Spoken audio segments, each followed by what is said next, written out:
Chapter 9:18. Kanaja's expression turned a bit unsightly. He had just reached an agreement with Tan Xiao and the enmity between them had been written off. Yet now he made such a request. Wasn't this the same as going back on his word? However, he was extremely shrewd and didn't get impatient. Instead, he stared deeply at Tan Xiao and asked, "Mr. Tang, may I know who the people you want to buy are?" "Everyone who knows about Spectre's existence except for you," answered Tan Xiao. "If I'm not mistaken, your trusted men and Songzhan's men are the ones who killed them." Kanaja abruptly got up and asked in shock, "Why, Mr. Tang?" "Kanaja, you're very powerful and have a lot of information channels since you're able to thrive in Bangkok," said Tan Xiao with a solemn expression. "I'm sure you've heard about the big incident that happened in Israel's labor camp 1319, the large prison that detains highly dangerous criminals all over the world, right?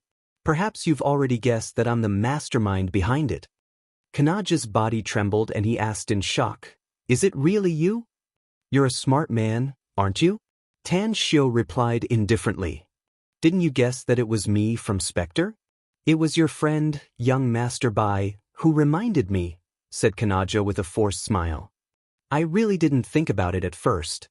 But what does it have to do with buying my men's lives?" "Only the dead can keep secrets," said Tan Xiao indifferently. "You may not talk about it, but it's hard to guarantee that your men won't spill the beans about Spectre's existence. I promised you before that I won't pursue the responsibility of that matter, but what's more important is the news about Spectre and the other felons. Do you think that Spectre and those felons will let it go with so many people knowing about Spectre's matter? Rather than letting them all come to Bangkok and do it themselves, it's better for you to tell me about it and save us the trouble." Kanaja's scalp went numb. Just Spectre alone made him a bit afraid. If there were hundreds of terrifying felons, it would be better for him to commit suicide now. However, the dozen or so men he brought with him were all his trusted men. It would be a huge loss for him if he were to kill them all.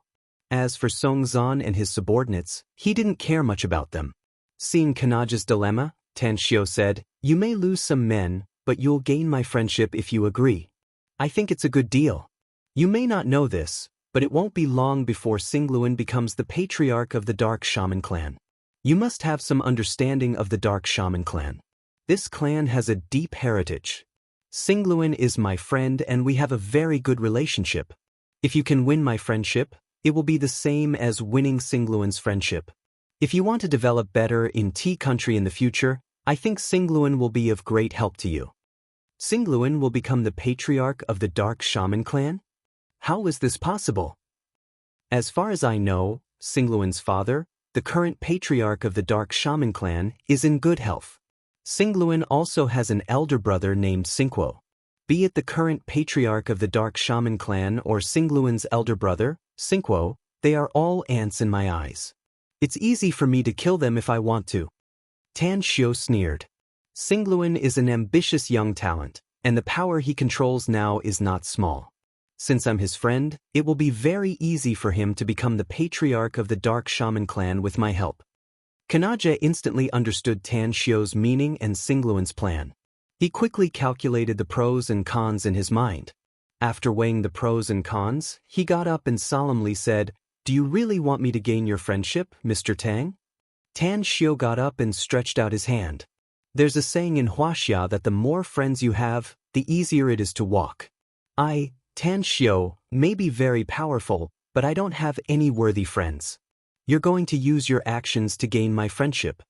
Killing intent burst out from Kanaja's eyes as he nodded and said, "I need to borrow Spectre's hand. You want me to send someone else to kill them? I can't do it." Tan Xiao applauded and said, "Those who achieve great things don't bother with trifles.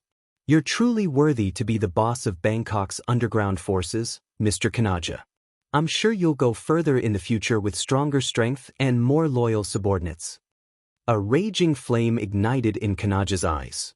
It was a flame catalyzed by ambition. He clenched his fists and said, "This is a big gamble, Mr. Tang, and I'm willing to bet on you. But can you answer a question for me?" "Go ahead," said Tan Xiao. "Why did you get so many felons out of labor camp 1319? asked Kanaja. "Who cares about having more subordinates these days?" Tan Xiao asked with a faint smile. Just to find some subordinates? Kanaja was shocked. One had to know that those fellows were all vicious and merciless characters. They were all vicious and evil people. I admit that I'm not a good person, but compared to them, I'm already a very good person. Even if they are all vicious and vicious people, so what? Tan Shio said. In front of me, they are also a group of ants. If anyone dares to disobey my orders or do something that betrays me, I can easily kill them. I believe they know how to choose between life and death. Aren't you overestimating your strength too much? Kanaja asked with a strange expression. Those people, Tan Shio shook his head. As he spread his arms, 2 flames instantly appeared on his palms. Although he was still sitting, his body floated up. Kanaja looked horrified. He pointed at Tan Shio and exclaimed, "You're an ability user?" An ability user? Tan Shio sneered. I've killed a lot of ability users, but I'm not an ability user myself. The power I control is far from what those ability users can achieve. If I want to, even if there are 10,000 or 1,000,000 Arcanists standing in front of me, I can still kill them all. Doesn't that make you invincible in the world? Kanaja couldn't deny it. Invincible in the world? Tan Shio shook his head. There's no such thing as invincible in this world. You just don't know many people and don't know many aspects of the issues. You should have heard of the top 3 organizations in the world, yes? I know, said Kanaja. The Pyramid, Crusader Chable, and the Stygian Club, said Kanaja. I also know about the Dark Wind. That's right. These organizations are very powerful and have many powerhouses, Tan Shio said. I've fought and killed a lot of vampires, werewolves, and feathermen from the Stygian Club. The strength of those people isn't something you can imagine. Vampires? Werewolves? Feathermen? Kanaja gasped. He knew that these species existed in the world, but he had never seen them with his own eyes. Yet, Tan Shio was able to kill these terrifying things. Wasn't this too powerful? Suddenly, he was glad that he called Bai Tao and didn't tear all pretense of cordiality with Tan Shio. Otherwise, he would have become a corpse by now, wouldn't he? Tan Shio got up and waved his hand. I've said too much today, so let's call it a day. Do remember to give me a list later. I'll give it to Spectre to solve it. All right. Kanaja nodded with a solemn expression. Inside the Amanda hotel room, Zhang Xinya was a bit restless. She didn't know how Tan Shio would solve the problem between him and Kanaja, but she didn't want Tan Shio to kill again. Neither did she want Tan Shio to encounter any danger. Knock, knock. The door was knocked and Zhang Xinya hurriedly ran to the room's door. But before her hand could touch the doorknob, the door was opened from the outside and Tan Shio appeared in her sight. You're back? Are you all right? Zhang Xinya hurriedly looked at Tan Shio. Only after seeing that he seemed to be fine did she feel relieved.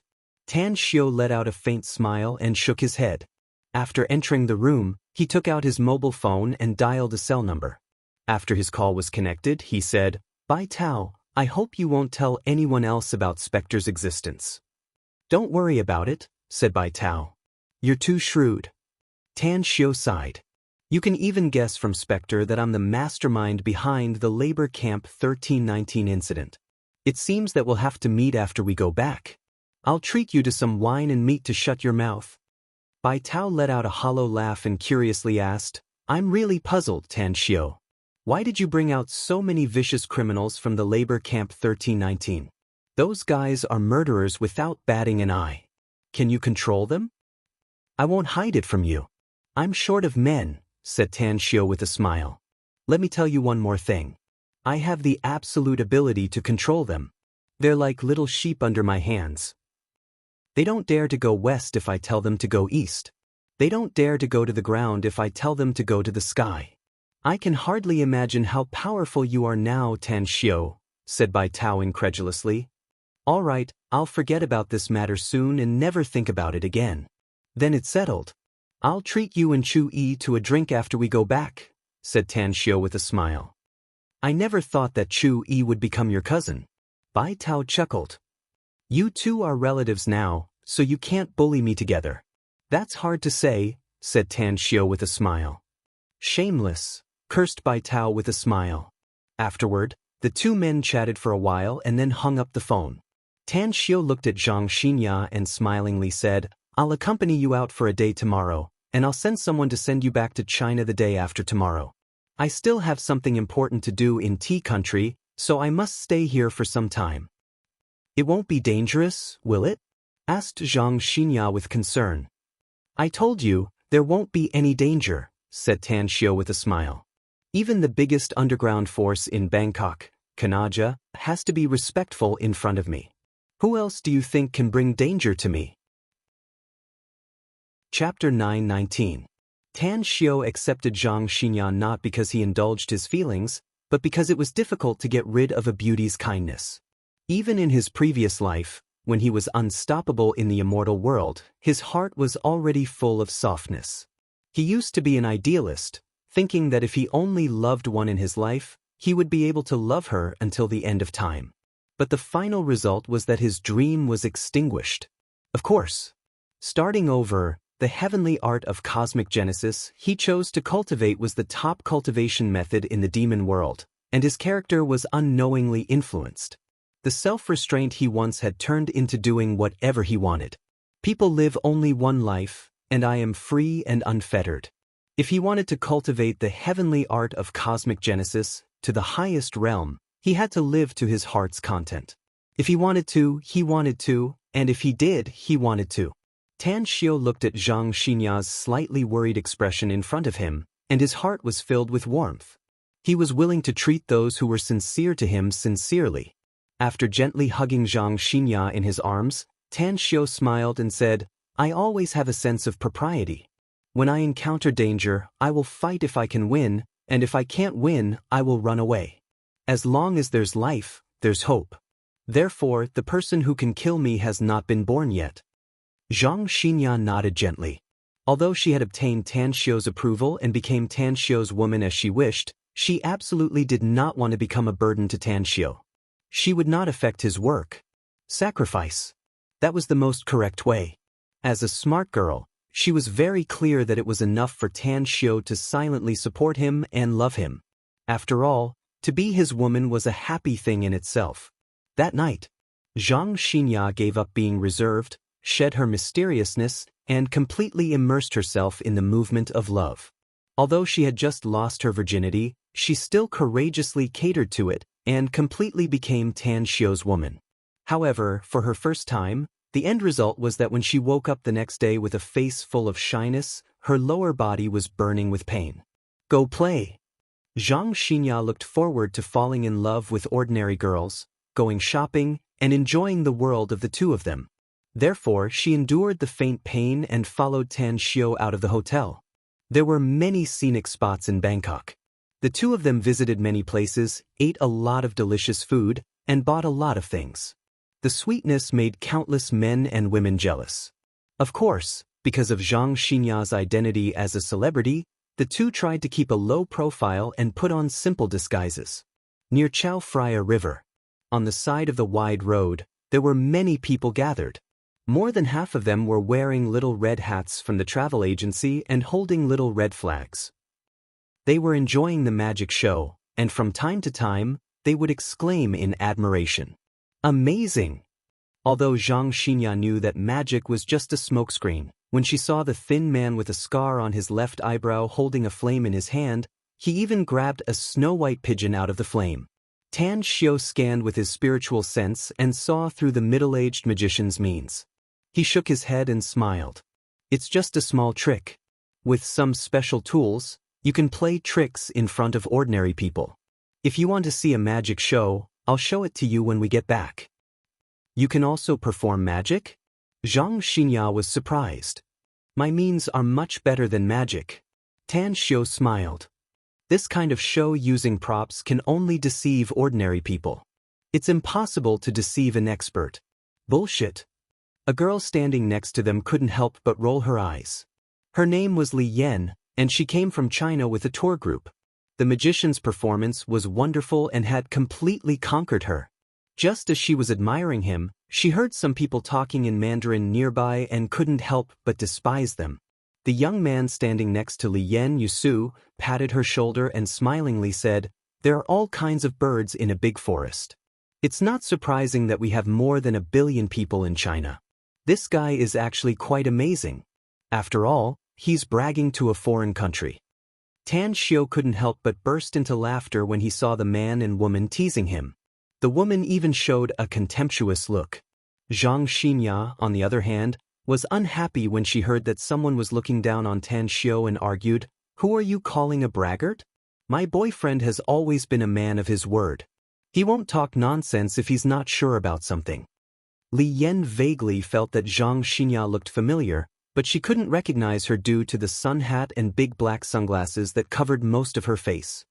People always say that women in love have zero IQ, Belle. I think you've been bewitched by him. Let me tell you something. You must find a mature and steady boyfriend. A braggart like him is unreliable. Zhang Xinya was amused by Li Yan's words. She recalled Tan Xiao's ability and character and suddenly felt that it was particularly interesting. Tan Xiao was also at a loss whether he had to cry or laugh. He shook his head and said, "Belle, don't you know that it's better to tear down 10 temples than to ruin a marriage? We don't have any enmity between us, right?" A smile appeared on Li Yan's face, but she still rolled her eyes at Tan Xiao and said, "It's a fact that I'm a Belle. You're not bragging this time. However, it's wrong of you to slander the magician. Look at how good his performance is." All the onlookers applauded. "If you really have the ability, then perform it in front of everyone. I'll apologize to you immediately if you're better than this magician." Yu Su was Li Yan's pursuer. Upon hearing her words, he immediately echoed loudly, "That's right, bro.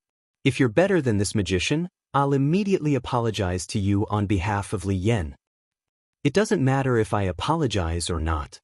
Tan Xiao shook his head and smilingly said, "I don't care about such a trivial matter. Besides, I'll only perform for my woman. I won't show it on the street." Upon hearing this, Yu Su thought that Tan Xiao was afraid. In order to perform well in front of Li Yan, he immediately burst into laughter and said, "Ladies and gentlemen, this is not a tourist from our tour group, is he? He just bragged that he's very good and that his magic is better than this magician's. I asked him to perform it in front of everyone, but do you want to see this bro's performance?" In a flash, the onlookers in the surroundings all turned their heads to look at Tan Xiao's group. Even the magician who was performing his magic looked angry. He knew Chinese and had once performed in China. Although he didn't gain much fame, it still made him unhappy that someone came to provoke him. Zhang Xinya noticed the gazes directed at them. She was worried that their identities would be exposed, so she immediately grabbed Tan Xiao's hand and said, "Let's go. There's nothing fun here. Let's go somewhere else." Tan Xiao nodded with a smile and was about to leave when he was stopped by the magician who squeezed through the crowd. With a grim expression, Bassoon sized up Tan Xiao and said, "You also know magic?" "A little, but my level is average," answered Tan Xiao. Bassoon immediately wore a disdainful look upon hearing it and said, "Since your level is average, then don't boast and affect others." Pointing at Yu Su, Tan Xiao said, "I'm not the one who affected your performance. It's him. My girlfriend and I just came here to watch the show, but this guy just screamed and screamed at the top of his lungs. If you don't like it, then find trouble with him." Yu Su suddenly looked angry and said angrily, "Don't put the blame on me. You were the one who said that the magician's magic was rubbish, so we laughed at you a little. What's wrong? You just mocked him, but you don't dare to admit it now?" "Young man, is it true or not?" asked Bassoon in a deep voice.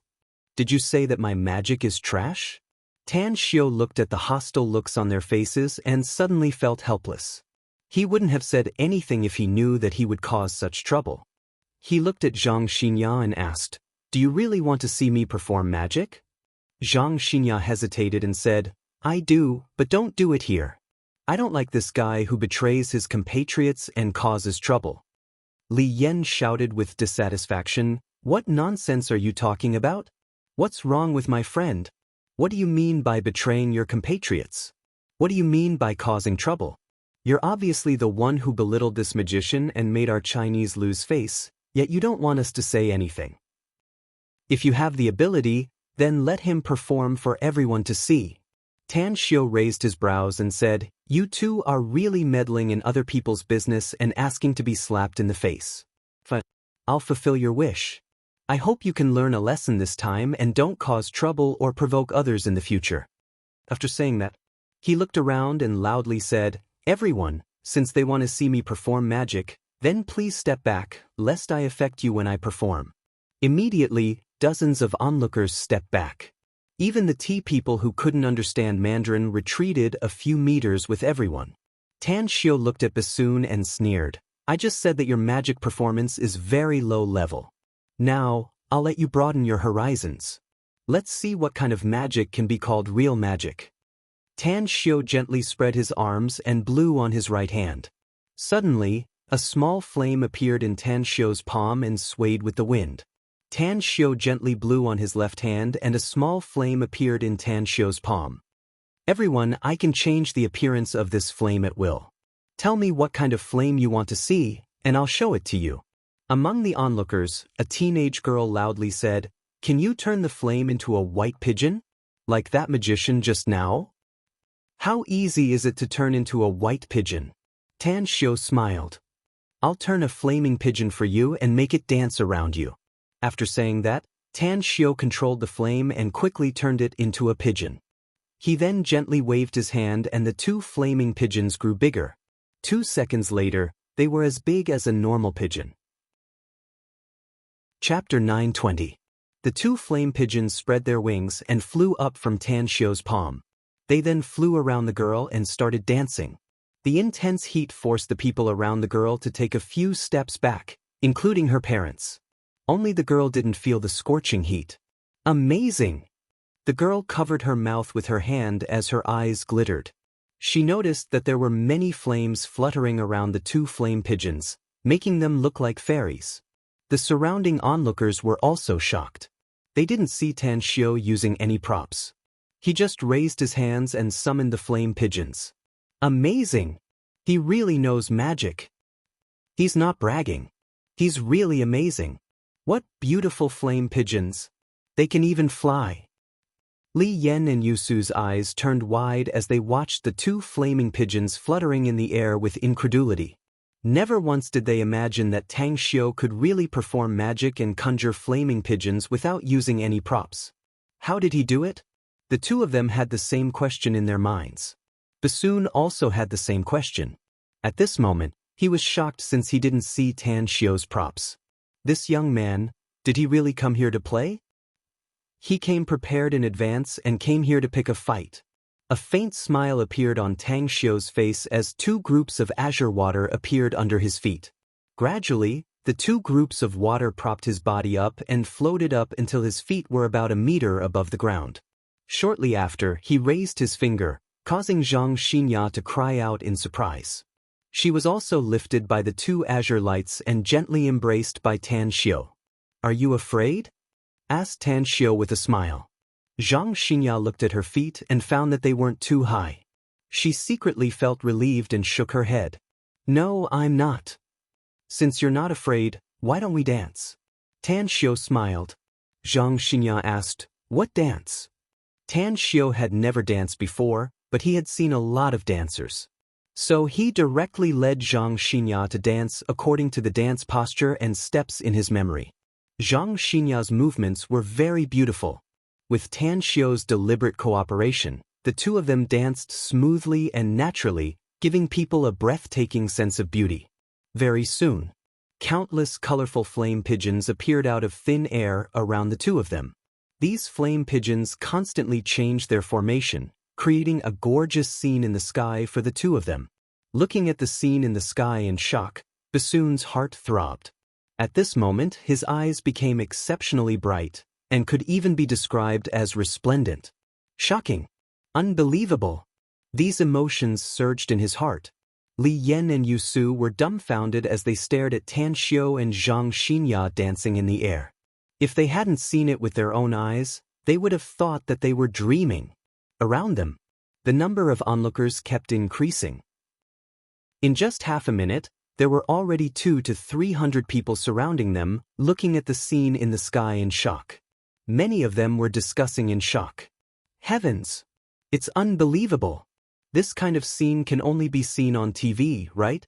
I didn't expect that it would appear in front of us in real life and bring such a big impact. It's so beautiful. I suddenly feel that it's so unreal. Isn't this a fairy tale world? How can anyone do this? They're all wearing hats and big sunglasses. But their figures are so good, and their temperament is so good. I want to see what they really look like.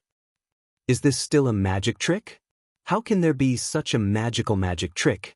Even a world-class magician can't do this, right? It's too amazing. After a few minutes of performance, Tan Xiao gently hugged Zhang Xinya in his arms and then floated down to the ground. The azure water light also gradually faded away. Tan Xiao raised his head and gently waved his hands. The flaming pigeons flying all over the sky gradually dissipated in the air. Even the flaming pigeons flying around the teenage girl were no exception. At this time, Tan Xiao lightly smiled and said, "Everyone, my performance for today is over. I hope you enjoyed it. I like it so much. Can you perform one more?" Facing the loud praises and requests of the crowd, Tan Xiao smiled and looked at the shocked Li Yan and Yu Su, saying, "Do you two feel so ashamed that you want to find a hole to crawl into? Those who humiliate others will be humiliated by others. As fellow Chinese people, I hope you two behave yourselves and don't make a fool of yourselves outside the country." The two of them opened their mouths but didn't say anything. It was just as Tan Xiao said. Their faces were burning as though they had been slapped a few times, and their hearts were full of shame. They weren't fools and could naturally tell that Tan Xiao's magic performance was much better and more magical than the magician's. Tan Xiao shook his head and led Zhang Xinya outside. Bassoon's expression flickered. Seeing that Tan Xiao and Yu Su were about to leave, he immediately ran over and blocked Tan Xiao's path, shouting, "Who are you? What you just performed wasn't magic." "Don't jump to conclusions if you can't understand it," said Tan Xiao indifferently. "You're a magician, so you only need to remember to perform magic on the stage and not to get entangled with others and keep finding trouble for them. Of course, I hope you can forgive me if I affected your performance just now. If you want to blame someone, blame the two provocateurs. If it wasn't for them, I wouldn't have performed in front of everyone and ruined your place. Tell me that what you just performed wasn't a magic trick," shouted Ong. How did you do it?" With a cold expression, Tan Xiao asked in a heavy voice, "If someone asks you about the magic you've researched with great difficulty, will you tell them? Do you want to tell them about your means?" I don't know." Bassoon's face turned pale and he replied with difficulty, "Why bother asking me if you don't know?" Tan Xiao sneered. "Don't you know that inquiring about other magicians' means is a taboo in this industry?" Bassoon's expression immediately changed upon hearing it, and he bowed. "I'm sorry. I was wrong. There's a saying in China that it's best to know one's mistake and mend it," said Tan Xiao. "So don't pester me anymore. You won't get the result you want from me. We still have things to do, so we can't accompany you anymore. Goodbye." After saying that, pulling Zhang Xinya, he bypassed Bassoon and left quickly. Looking at Tan Xiao's back, Bassoon muttered, "What he performed just now was definitely not magic. Magic can't be so miraculous. Who is he? How did he do it?" A middle-aged man standing close to Bassoon curiously asked, "Is what you're saying true? What he did wasn't magic?" "No, absolutely not." Bassoon shook his head. "I don't know how he did it, but it's definitely not magic. Performing magic requires props, but he didn't use any of them. Could it be that he's a celestial being?" exclaimed the middle-aged man. "A celestial being?" Bassoon's lips squirmed and he finally said bitterly, "Perhaps only celestial beings can describe him. Heavens! Am I as stupid as a pig? Why didn't I take a photo of such a beautiful scene? That's right. I'm really a fool despite being smart. If I had taken a photo and posted it on my moments, it would definitely cause a storm. What a pity. I didn't take any photos or videos. It's all that guy's fault. His performance was too miraculous and beautiful. I almost forgot about it." In the back corner of the crowd, a young man held a mobile phone and stared blankly at the direction Tan Xiao and Zhang Xinya left. Only when the surrounding people exclaimed in alarm did he wake up from his stupor. Looking at the regretful and vexed crowd, he suddenly rolled his eyes and shouted, "I recorded the video. Anyone who wants the video can buy it from me. 10 yuan? No, 100 yuan can buy a video." Someone recorded the video? I'll buy it. I'll buy it too. I'll buy it. In just 10 minutes, hundreds of people bought the video. The young man excitedly forwarded the video to the surrounding people and kept stuffing 100 yuan bills into his pocket. More than 10,000 yuan. After receiving the last 100 yuan bill, the young man shouted excitedly in his heart. Tan Xiu didn't know that the scene of him and Zhang Xinya's performance was recorded by someone. He also didn't know that the guy used the video to earn more than 10,000 yuan in just 10 minutes.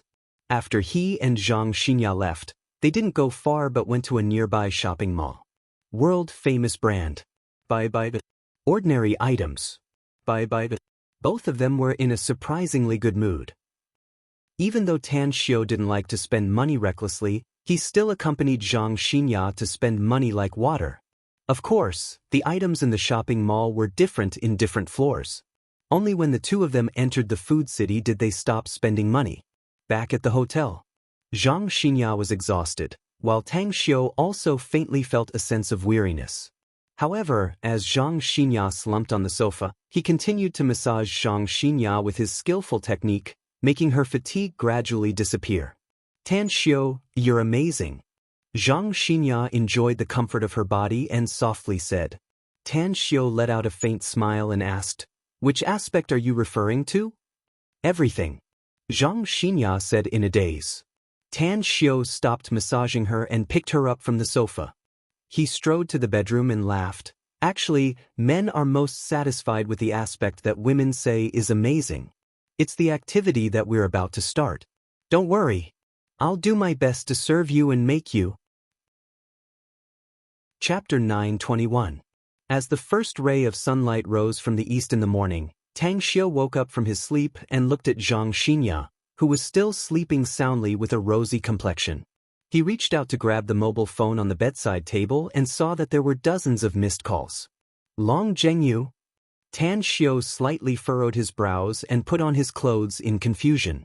He didn't even have the time to wash up and went to the living room outside to call back. The phone rang twice before it was picked up. Long Zhengyu's urgent voice then came out of the phone. "Something happened in Nine Dragons Island, Tan Xiu." Tan Xiu's complexion changed and he asked in a deep voice, "What happened?" "Two old black men came to the island last night. They said that they buried something in Nine Dragons Island and must dig it out," said Long Zhengyu. "The place they said is in the center of the island, and houses have been built there.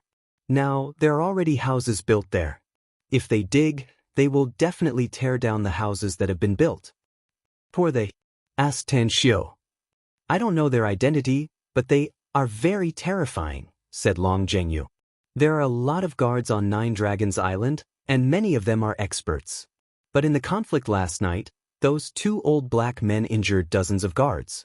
If it weren't for the sudden appearance of 6 very powerful mysterious people, I'm afraid that those two old black men would have succeeded." "Who are those 6 people?" asked Tan Xiu. "I dare say that I've never seen them before." Long Zhengyu shook his head.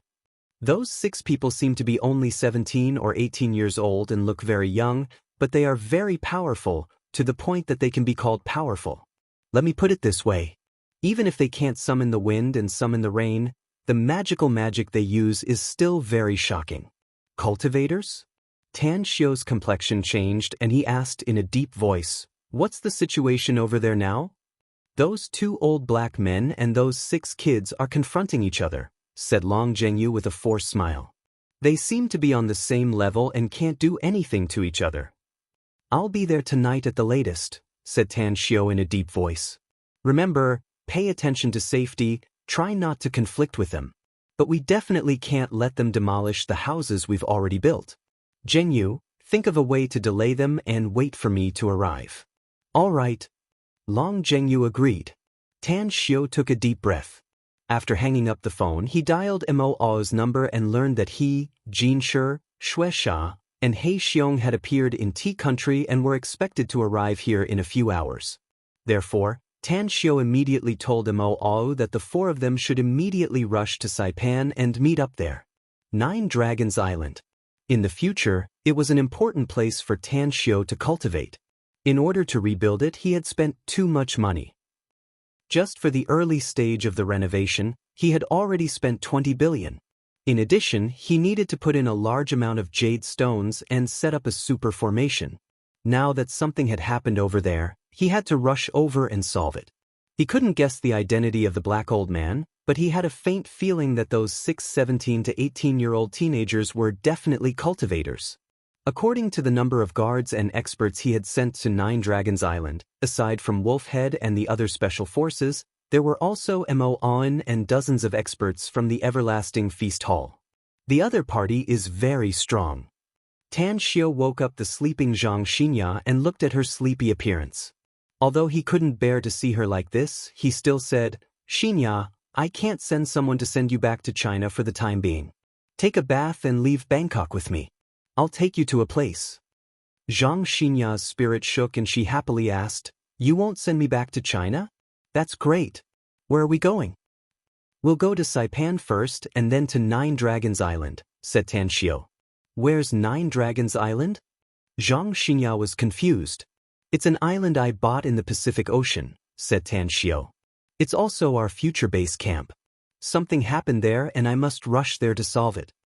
Zhang Xinya suddenly understood. Although she didn't understand why Tan Xiao wanted to buy an island in the Pacific Ocean, nor did she understand what Tan Xiao meant by a base camp, she quickly got up, washed up, and packed up her luggage.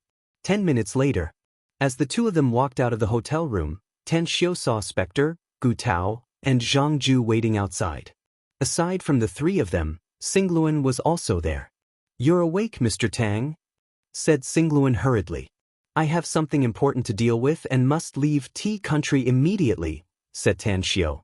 "Xingluan, let's cancel our plan for the time being. I'll come back here to find you after I've dealt with the matters in other places." "Can you put the matters in other places aside first, Mr. Tang?" Xingluan forced a smile. "My big brother has returned, and all the people I sent to monitor him have mysteriously disappeared. I suspect that he's aware that we're going to deal with him. If we don't deal with him now, I'm afraid he'll—" Tan Xiao frowned and fell into silence for a moment. After that, he said, "I do have something important to do, Xingluan, so I must leave here as soon as possible. Of course, we can deal with your big brother first, but have you ever considered that your father will be furious if I leave immediately after we kill him? Besides, I think assassination is always better than doing it openly. After all, you're brothers." Xingluan fell into silence. He knew that Tan Xiao's words made sense. According to the previous agreement and plan, he was going to kill his big brother Xingguo in secret, and then take over his father's power and eventually make him the patriarch of the Dark Shaman clan. But if he were to directly kill his big brother now, it would indeed lead to a lot of accidents. "All right, I'll wait for you." Xingluan forced a smile. Tan Xiao patted his shoulder and smilingly said, "You've been enduring for so many years, so it doesn't matter if you endure it for a few more days. Don't worry, I'll come back as soon as I deal with the matters elsewhere." At Bangkok Airport, Tan Xiao's group of 5 had just arrived and had yet to board the plane when 2 middle-aged men in black suits and black sunglasses arrived in a hurry. One of them had a scar on his mouth and asked in broken Mandarin, "Are you Tan Xiao, Mr. Tang?" "Or you?" asked Tan Xiao with a frown. "You'll soon know who we are, Mr. Tang," said the man. "My young master has ordered us to ask Mr. Tang to wait for a while. He'll be here in 10 minutes at most." Tan Xiao looked at the time and found that there was still more than half an hour before boarding. He immediately said, "I can wait for him, but I won't accompany you if he doesn't arrive in 10 minutes. Less than 10 minutes. A burly man with a height of about 1.7 meters strode over while being escorted by a group of black-clothed men. When he came in front of Tan Xiao, he glanced at Spectre, Gu Tao, and Zhang Ju beside Tan Xiao. Then he gently bowed and said, "Are you Mr. Tang?" Tan Xiao knew the man's identity the moment he saw him. Xingguo, the eldest young master of the Darkroom clan and Xingluan's elder brother. Upon seeing his arrival, Tan Xiao immediately inferred that his and Singluan's purpose had been exposed and that there should be a traitor around Singluan. That's right. I am, replied Tan Xiao indifferently. I think there should be some misunderstanding between us, Mr. Tang, said Singguo with a smile. But I won't explain much since Mr. Tang has to leave Bangkok. I came here this time to give you 2 gifts. I hope you like them. Tan Xiao furrowed his brows and said, I don't think you need to give me gifts. Singguo took the 2 gift boxes from his 2 men and handed them to Tan Xiao, saying, Don't you want to see what I'm giving you, Mr. Tang? I guarantee you'll like them. Tan Xiao was silent for a moment. He nodded to Spectre and opened the first gift box himself. What surprised him was that there was a crimson crystal inside the gift box. This crystal was diamond-shaped and looked crystal clear. There was a faint energy fluctuation coming from it. A fire crystal stone? Tan Xiao looked at Singguo with a strange expression and asked, This gift is not light. I didn't expect you to have a fire crystal stone.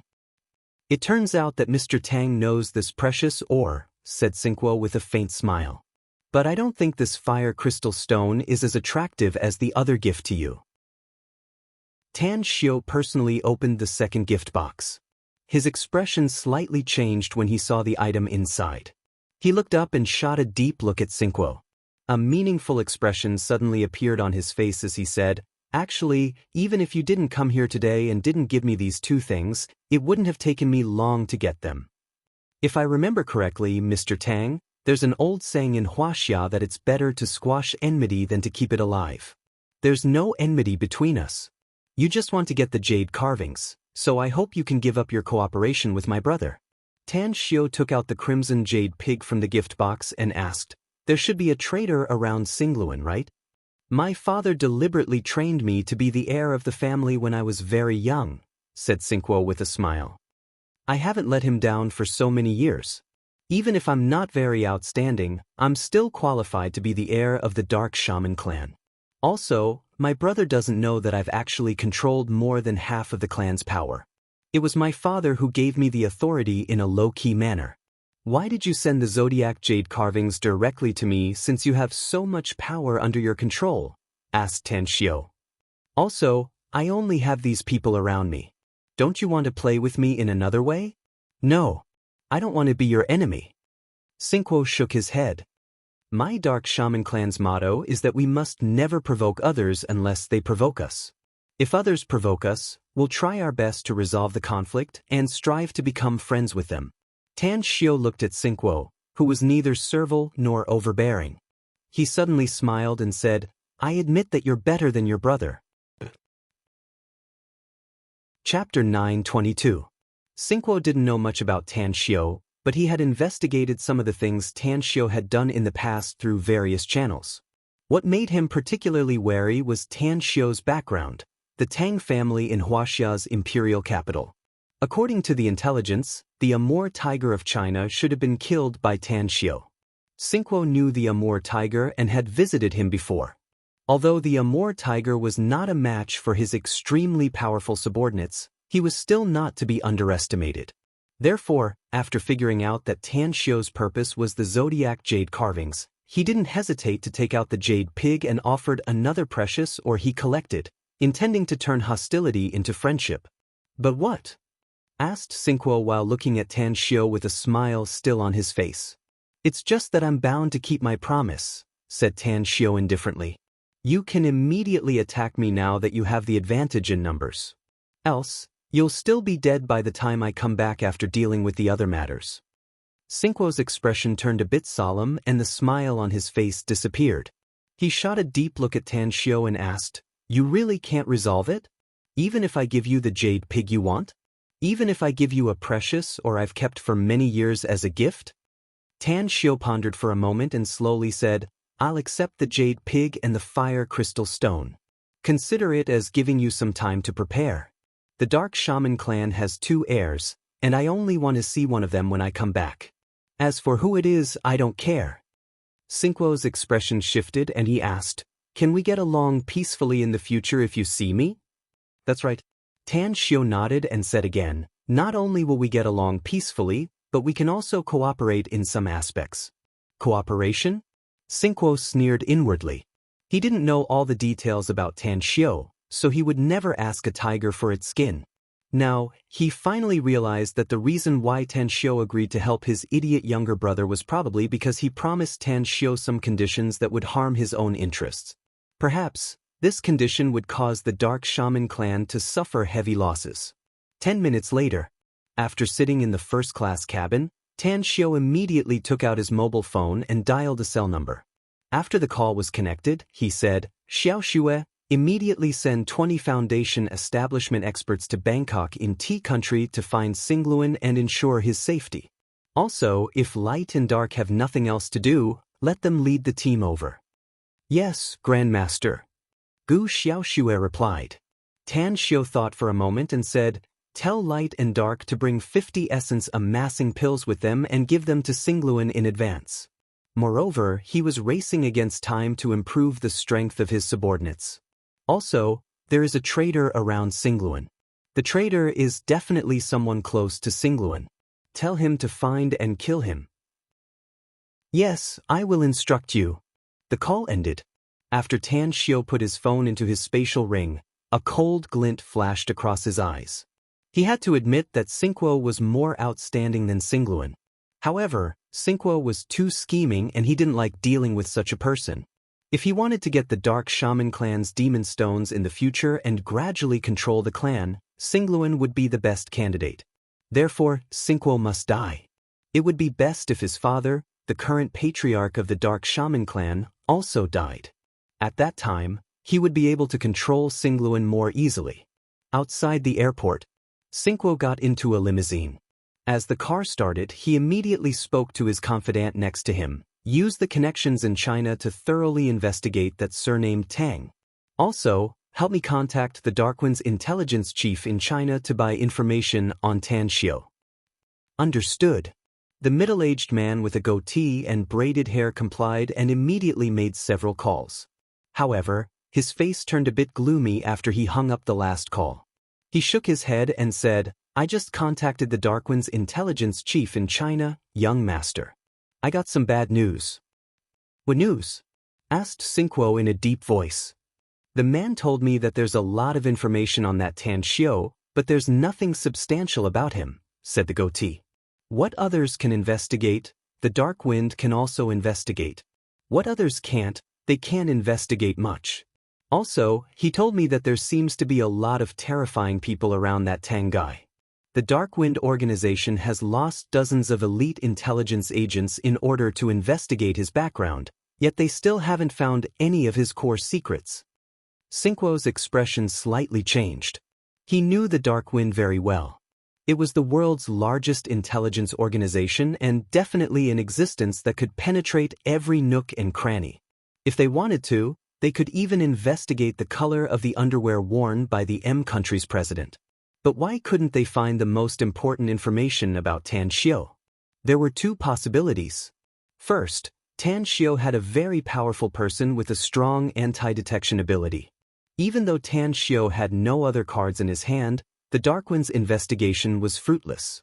Second, Tan Xiu had a very powerful force behind him that even the Darkwind couldn't find out what kind of existence that force was. Xingguo suddenly had a bad hunch. No matter which of the two possibilities it was, it showed that Tan Xiu was not as simple as he seemed. Therefore, if he didn't want to be enemies with him and completely resolve the conflict between them, the only way was to get rid of his younger brother. "I originally wanted to keep that little bastard alive for a few more years, but I didn't expect that he would want to get rid of me first. If that's the case, then don't blame me for being ruthless and disregarding family ties." The night was hazy. When the sea breeze blew, Tan Xiu, Zhang Xinya, Spectre, Gu Tao, and Zhang Ju had boarded a taxi and were driving on the coastal highway of Saipan. Under the dim yellow street lights, Zhang Xinya was sleeping soundly in Tan Xiu's arms like a kitten, whereas Spectre was sitting in the front passenger seat, looking at the night view outside the window in a bored manner. "Sir, the police have blocked the road ahead." The taxi driver suddenly turned his head and reported. Tan Xiu furrowed his brows and asked, "It's 3 p.m. now. Why would the police block the road at this time? Also, is this the only way to Lao Bay Resort?" Can we take a detour? I don't know why the police have blocked the road, said the taxi driver. But this is the shortest way to Lao Bay Resort. It'll take more than half an hour if we take a detour. Then drive there and ask them what's going on and why the road is blocked, said Tan Xiu. All right. The taxi driver complied and sped up again. When the taxi stopped in front of the 4 police cars, the taxi driver opened the window and asked aloud, "Hey, Mr. Police. May I ask why the road is blocked? I have a guest in my car, and I'm going to Lao Bay Resort. Please get out of the car for inspection." A middle-aged man in a police uniform strode over and waved the baton in his hand. The taxi driver hesitated and turned to look at Tan Xiu in the back. Tan Xiu looked at Spectre and said, "Tell them that I'm Tom Reggie's friend." Spectre nodded and shouted outside, "Our boss is Tom Reggie's friend. I hope you can get out of the way. Also, our boss is very sleepy and tired now. You'll be very miserable if you affect our boss's schedule." Tom Reggie? The policeman's complexion slightly changed. As he was about to report to his superior, several headlights suddenly shone in the distance. Shortly after, 3 black SUVs stopped near the taxi. "What's going on?" A burly man came out of the SUV in the front and shouted loudly. The policeman's complexion immediately changed when he saw the license plates of the SUVs. He respectfully saluted and said, "Honorable sir, we've set up a roadblock here to pursue 2 criminals who committed murder a few days ago. Please forgive us if we've affected you." "Get out of the way, quickly," shouted the burly man. The policeman immediately shouted a few times. 2 of the police cars gave way, and the burly man returned to the SUV. Immediately after, the 3 SUVs restarted and drove forward. Sitting in the taxi, Tan Xiu watched Spectre stride forward and block the 3 SUVs. A cold glint flashed in his eyes. At this moment, he already guessed that those 3 SUVs must be very powerful people in Saipan. "What are you doing?" The burly man poked his head out of the window and shouted at Spectre. Spectre simply ignored him and looked at the policeman instead, asking loudly, "Why can they pass but we can't? Do they have special privileges?" "Bastard!" Several policemen quickly rushed over and tried to drive Spectre away. Inside the taxi, Tan Xiu had already released his spiritual sense. A surprised look flashed in his eyes when he saw more than a dozen people in the 3 SUVs. He found that one of them looked somewhat familiar, and he knew this person because of his father. Tang Xiu gently pushed Zhang Xinya away and let her quietly lean on the seat to continue sleeping. He then opened the car's door, got off, and came to Spectre's front. He pointed to the policeman who rushed over and then spoke to the SUVs in fluent Mandarin, "I believe in fate." "Do you believe in fate, Mr. Song?" In the second SUV, Song Guangwei had woken up from his sleep because he had stopped the car. When he suddenly heard the sound outside the car, a look of surprise flashed across his face. As the car window opened, he looked outside, and his eyes revealed some confusion. A young man? A stranger? Song Guangwei thought for a while and asked, "Young man, are you from China? Do we know each other?" Just as Tan Xiu walked a few steps toward the SUV, 5 or 6 strong men rushed out of the car and stopped him. Several policemen also quickly pulled out their guns and aimed at Tan Xiu. "I once heard from my father that Uncle Song is a high-ranking official in Saipan. It seems that it's true." Tan Xiu shook his head and smilingly said. Chapter 923. A glint flashed in Song Guangwei's eyes. He had concealed his identity in Saipan for 20 years and nearly cut off contact with everyone in the country. There were only a few people in the world who knew that he was called Song Guangwei. But who was he? How did he know his real surname? Song Guangwei shot a deep look at Tan Xiu and said, "Young man, I think you've mistaken me for someone else. I'm indeed a high-ranking official in Saipan. You can call me Sun Hui. But how should I address you?" "My surname is Tang," replied Tan Xiu with a faint smile. "Surname Tang?" Song Guangwei pondered for a moment. Suddenly, his heart was shaken and his hand trembled. He suddenly grabbed the door handle and tried to restrain his emotions. He pretended to be relaxed and said with a smile, "I have a good impression of China since I once had a friend surnamed Tang. What's the situation here?" We're going to Lao Bay Resort, said Tan Xiu with a smile. But the road here is blocked.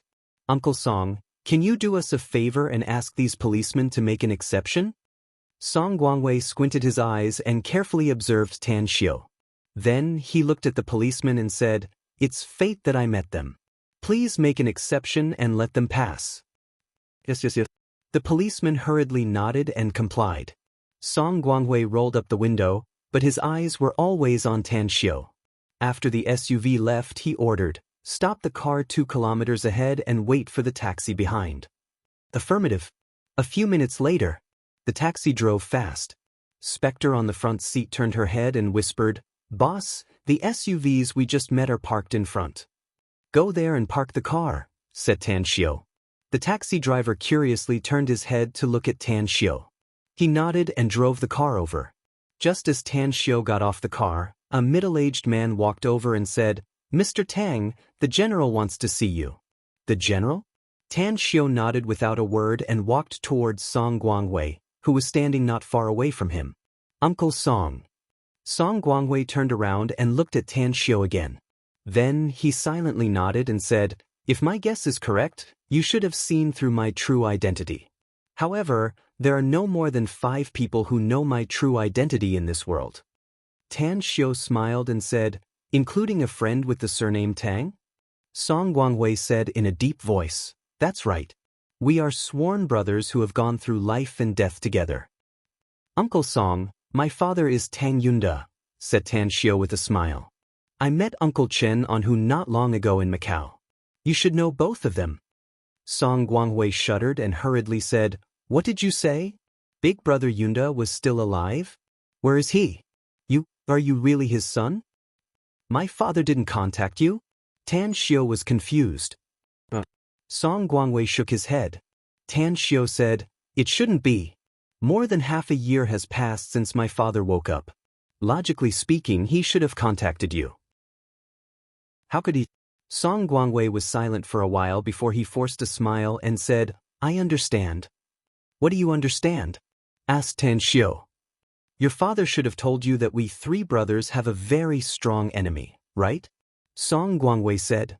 "The reason why he hasn't contacted me is probably because he doesn't want to expose my identity." Tan Xiu suddenly understood and said, "My father did say that you had a very powerful enemy at that time. For the sake of safety, Uncle Chen and you both concealed our identities and didn't even want to return to the mainland. We developed in Macau and Saipan respectively. The reason why my father was found by the enemy 21 years ago was probably because he attracted the enemy's attention." "What exactly happened 21 years ago, Tan Xiu?" asked Song Guangwei hurriedly. "I was in contact with your father before, but I couldn't get in touch with him all of a sudden one day. All these years, I've quietly returned to China dozens of times, trying to find his trace. But every time I went, I came back with hope and came back with disappointment. My father was seriously injured and turned into a vegetative state," said Tan Xiu. "Then my family elders quietly took him from Star City to the imperial capital. In fact, I've never seen my father since I was a child. I thought he abandoned his wife and son, but it was only last year that I learned the truth. It turned out that he had been in a coma in a hospital in the imperial capital all these years. I have medical skills, and I've just saved him for more than half a year." "Vegetative state? Coma? More than 20 years? Song Guangwei's body trembled and tears welled up in his eyes. He and Tang Yunda were brothers who had gone through life and death together. They were comrades in arms who had blocked bullets for each other. He used to have no relatives. After he joined the army as an orphan, he only had a group of comrades in arms who were closer to him than his own family. A mission that lasted for several years. Brothers who had been together for several years. However, in that battle, only the 3 brothers, riddled with scars, were left. The 3 brothers took off their military uniforms and sneaked into the enemy's base camp to carry out sneak attacks and assassinations for several months. They killed dozens of enemies with their own hands and escaped from the enemy's pursuit. Scenes of the past constantly emerged in his mind as he recalled them. Those scenes, those brothers, and the blood of the brothers in the hail of bullets were still so vivid. "Uncle Song, my father once told me that he only has a few brothers. Apart from the Tang family, there are only two left, said Tan Xiu again. One of them is Uncle Chen on Hu, and the other is you. Perhaps your guess is correct. The reason why my father didn't take the initiative to contact you after waking up for more than half a year is because he was afraid of bringing danger to you. Whether it's him or Uncle Chen, they are both developing their forces and training experts. Presumably, they still deeply remember the hatred of the past. Song Guangwei clenched his fists tightly. A crazy killing intent burst out from his eyes as he said, "That's right. The blood feud and the lives of so many brothers in the past are absolutely irreconcilable. All these years, I've often been awakened by nightmares and my tears wet the pillow. Those damn bastards, sooner or later, I'll make them pay a painful price. Tan Xiu, tell me how to contact your father. I've secretly trained a large number of experts and even controlled the garrison in Saipan. I've even secretly supported a certain mercenary group in Africa. I need to contact them and take revenge." Tan Xiu gave his father's number to Song Guangwei and said, "Uncle Song, we really can't let go of the enmity of the past. But give me some time. I assure you that I'll definitely be your vanguard in half a year at most to exterminate all the enemies." Song Guangwei patted Tan Xiu's shoulder and happily said, "Big brother Yunda has a good son. Come home with me. I'll introduce you to those two brats in my family." "Uncle Song, I still have something important to do. I'll go to sea early in the morning," said Tan Xiu hesitantly. "How about I go to sea first and then visit you after I'm done?" Song Guangwei was confused. "Going out to sea? What's the matter?" Tan Xiu hesitated. He didn't know whether he should tell Song Guangwei about Nine Dragons Island or not. Song Guangwei slightly furrowed his brows and said in a deep voice, "Tang Xiu, I hope you can treat me as your family. Your father and I are sworn brothers who have been through life and death together. You're his son, which makes you my nephew. Although I can't say that I'm very powerful, there's nothing I can't do in Saipan." "I'm already very satisfied with your words, Uncle Song," said Tan Xiu. "You don't need to help me with this matter, I can solve it myself. In fact, it's not a big deal. I bought an island last year and it's now being rebuilt. But something happened there, so I need to rush there." "An island?" Song Guangwei stared blankly. His expression suddenly changed and he asked in a deep voice, "You mean Nine Dragons Island?" "Yes, it's Nine Dragons Island," answered Tan Xiu. "Do you know Tom Reggie?" asked Song Guangwei. "According to the intelligence I've sent people to investigate, one of the two people in charge of the reconstruction of Nine Dragons Island is Long Zhengyu of Star City's Long Group, and the other is Tom Reggie." "That's right. Tom Reggie is a friend of one of my subordinates, and we have a deep friendship," said Tan Xiu. "But judging from your attitude, Uncle Song, the relationship between you and Tom Reggie is the right-hand man of my political enemy, and we've had a lot of friction over the years," said Song Guangwei. "Especially recently, he has recruited a lot of experts and robbed several of my business deals. Without this guy, I would have been able to do things freely in Saipan." Tan Xiu squinted his eyes and suddenly asked, "Do you have some time now, Uncle Song?" "Yeah, what do you want to do?" asked Song Guangwei. "Come with me to see Tom Reggie if you have time," said Tan Xiu. "I guarantee that he won't oppose you again starting from today." "Don't be so full of yourself, Tan Xiu." Song Guangwei shook his head. "I know Tom Reggie's character very well. He's very loyal to my political enemy, and it's all because of him that he's able to thrive in Saipan. Uncle Song, you'll know whether I can do it or not after you come with me," said Tan Xiu confidently. "I'll give him a call first." Song Guangwei raised his hand and was about to stop Tan Xiu. But he suddenly recalled something and eventually gave up on stopping Tan Xiu. For in the morning, at the entrance of the Lao Bay Resort, Tom Reggie and two of his trusted subordinates were quietly looking at the distant road under the surprised gazes of more than a dozen security guards. "Eldest brother, when will Mr. Tang arrive?" asked the stocky middle-aged man with a bit of expectation in his eyes. "He should be here soon." "Just wait patiently," said Tom Reggie. "That's right, I asked you to arrange the accommodation. Have you arranged everything?" "It's all arranged," replied the middle-aged man respectfully. Suddenly, His expression moved as he pointed to 2 taxis and 3 SUVs coming from the distance, saying, "Eldest brother, it should be Mr. Tang." "Strange, what's the situation with those 3 SUVs? Their license plates are—" Tom Reggie's expression slightly changed as he also recognized the license plates of those 3 SUVs. "Sunhui? How come Tan Xiao is with Sunhui?" Chapter 924. Tom Reggie was not a hothead. For him to be able to mix well in Saipan meant that he was definitely a shrewd and ruthless person. After his contact with Tan Xiao and the news he heard about Tan Xiao, he knew that Tan Xiao was a very powerful character, more powerful than many people he knew.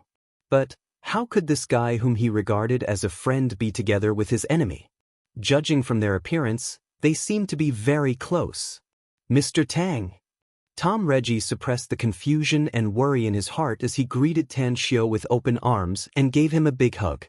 Then his eyes shifted to Song Guangwei. "Tom Reggie, I don't need to introduce him to you, right?"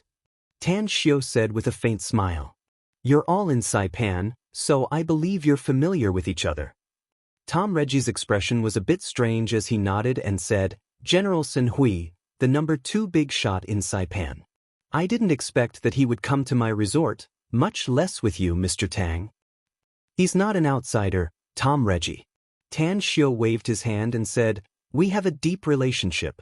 I can tell you that he's my elder, and he's one of us in the truest sense. I know the relationship between you two, so don't look at him with hostile eyes. Let's find a quiet place and have a good chat."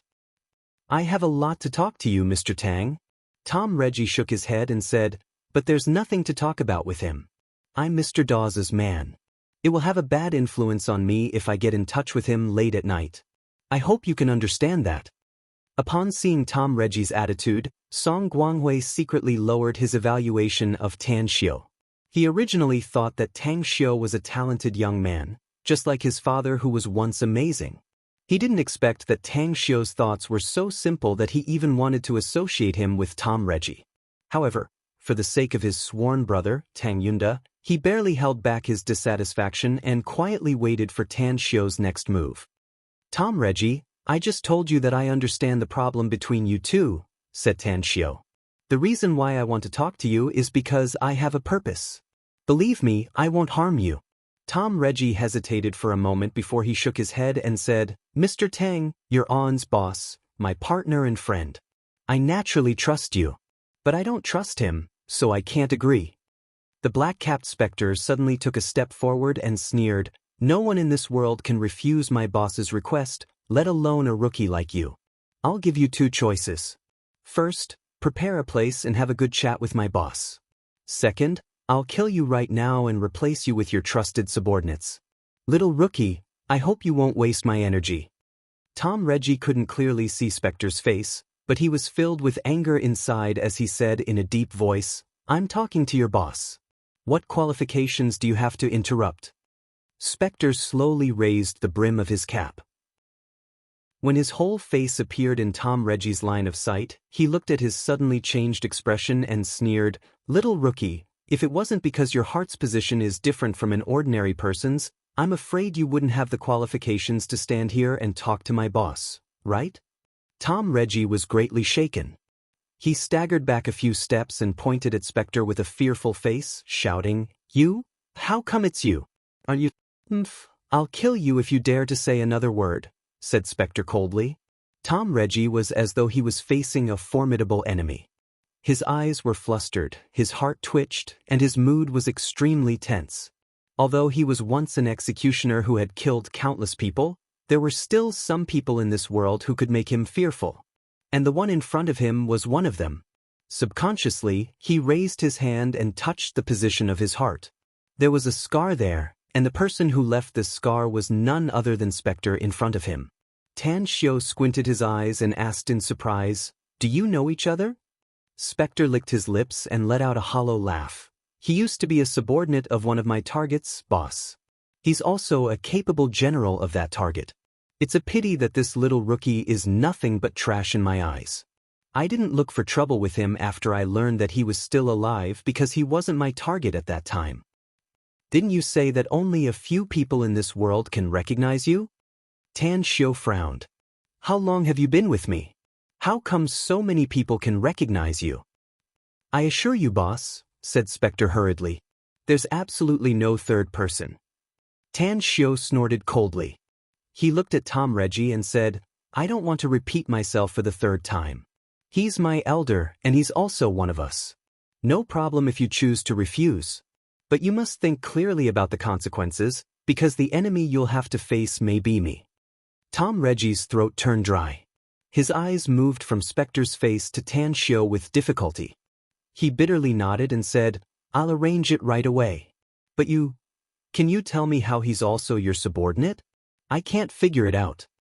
What can't you figure out? Asked Tan Xiu. I can't figure it out. How can we be willing to be your subordinates when facing such a terrifying character? Said Tom Reggie. He's not the same as An after all. Do you really know me? Tan Xiu chuckled. Tom Reggie stared blankly for a moment before he immediately understood Tan Xiu's meaning. At this moment, the terror he felt toward Tan Xiu was even more intense than before. After taking a deep breath, he glanced at Song Guangwei, slightly bowed and said, Everyone please. Song Guangwei's expression turned extremely strange at this moment. He didn't expect that the situation would be reversed like this.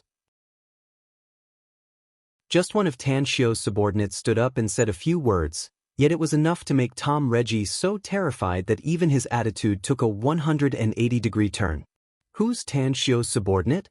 Song Guangwei was full of puzzlement as he followed Tan Xiu and the others to the villa that had been prepared for them. In the living room on the second floor, Tan Xiu gently patted Zhang Xinya's shoulder and said, You go to the room and rest first. We need to talk about something. Rest well, we'll be going out to sea in a few hours.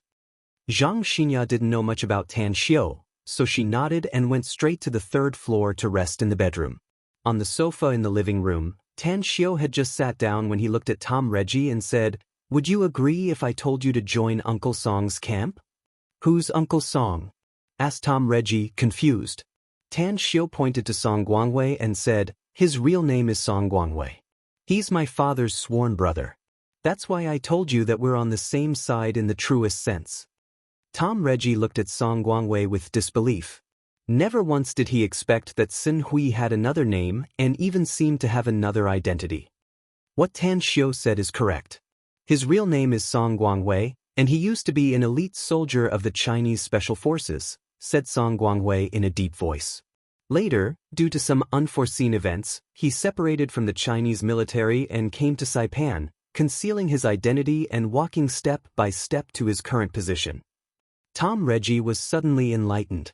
He finally realized that Tan Xiu and Sin Hui had a deep relationship. It turned out that both of them were Chinese, and Sin Hui and Tan Xiu's father were sworn brothers. Tom Reggie, there's something I don't need to say, but you should understand it, said Tan Xiu. The power I have is very powerful. Even if you know something about me, it's just the tip of the iceberg. Now, I'll give you a chance to become my subordinate. Tom Reggie's expression changed. He glanced at Spectre standing beside Tan Xiu and asked bitterly, Do I have the right to refuse? Tan Xiu shook his head and said, My relationship with Uncle Song needs to be kept a secret for the time being. Similarly, Spectre is my subordinate, so it needs to be kept a secret. There's a saying that the more you know, the more dangerous it is. You already know something about me, so you only have two choices to avoid trouble. Two choices? Tom Reggie was well aware of the two choices. First, submit to Tan Xiu and become his subordinate, which would allow him to live. Second, refuse Tan Xiu's proposal and he would most likely be killed now. He didn't believe that he would be able to escape after refusing. Not to mention that Tan Xiu was very powerful, just Spectre alone was not something he could match. What should I do? Do I really have to choose to submit to Tan Xiu? Looking at Tom Reggie's fluctuating expression, Tan Xiu said indifferently, Don't worry. Even if you choose to submit to me, your wealth is still yours. I won't give you too many orders. The more you work for me in the future, the more rewards you'll get. Do you still remember that I once told you that you might become a powerhouse like An one day? Tom Reggie's expression shifted and he hurriedly asked, Are you willing to teach me Chinese Kung Fu? What's so great about Chinese Kung Fu? Tan Xiu shook his head. The ability I can teach you is something you can never imagine even in your dreams. Of course, once you become very strong, you may become more dangerous in the future. It's even possible that your enemies will no longer be ordinary humans. If they're not humans, then what are they? Tom Reggie was confused. The fierce beasts in the sea? Tan Xiu sneered. The fierce beasts in the sea are indeed very strong, but the enemies you'll have to face in the future may be even stronger. Let me give you an example. Vampires, beastmen, feather clan, wizards, and so on in the Western world. You should know about these existences, right? You mean, I have hoped to be as powerful as those terrifying monsters in the future? Tom Reggie was horrified. And I still want to be their enemy? What about those vampires, beastmen, feather clan, and wizards? Tan Xiu said disdainfully. If you're loyal to me, you'll definitely be able to kill them in seconds in the future. The enemies I'm talking about are existences more powerful than them. Tom Reggie was dumbfounded.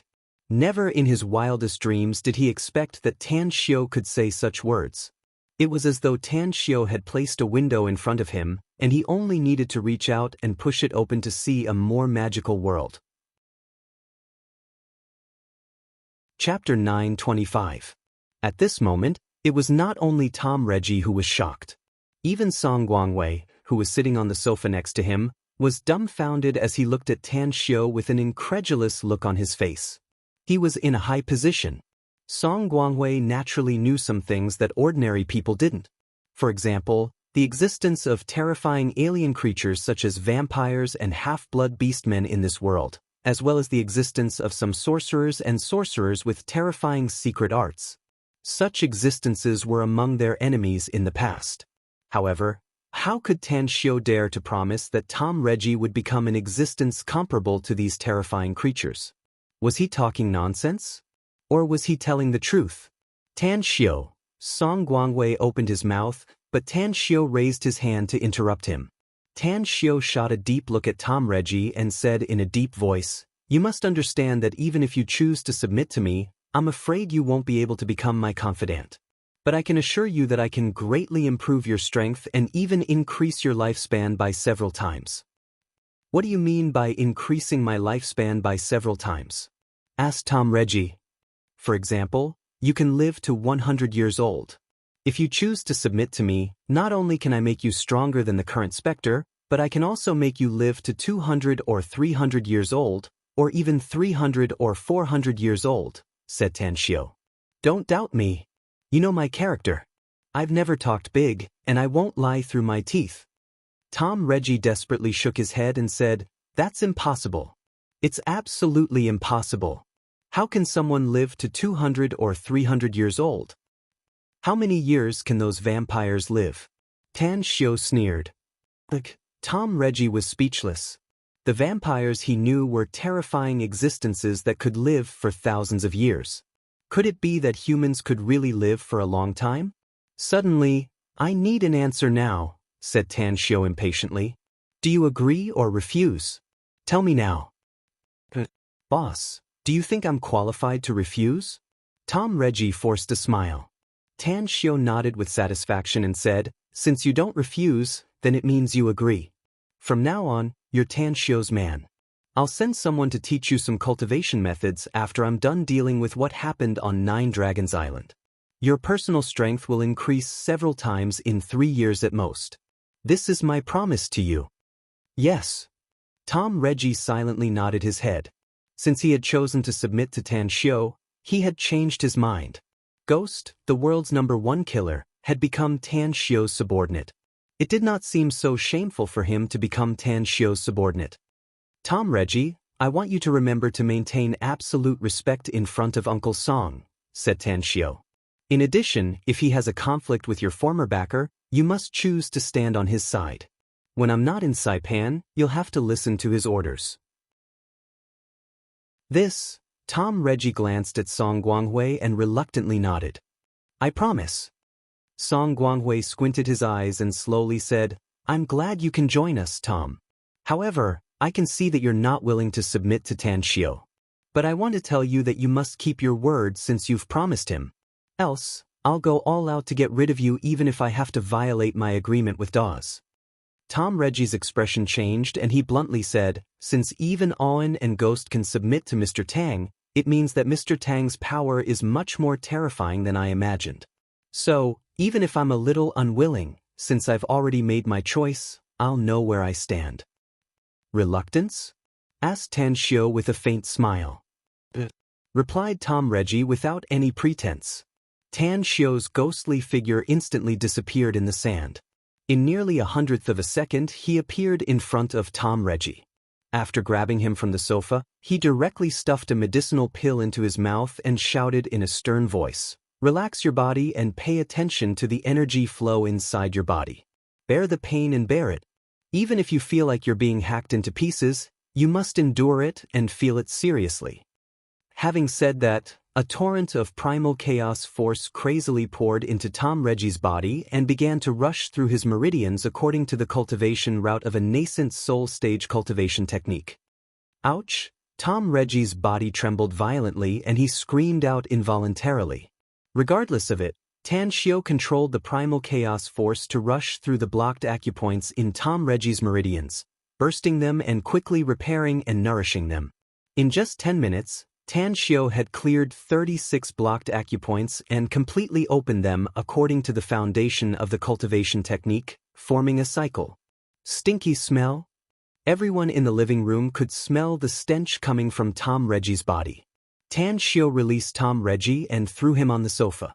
He watched him gasp for breath and his clothes were drenched in sweat, so he said with a smile, "Go to the bathroom downstairs and take a shower.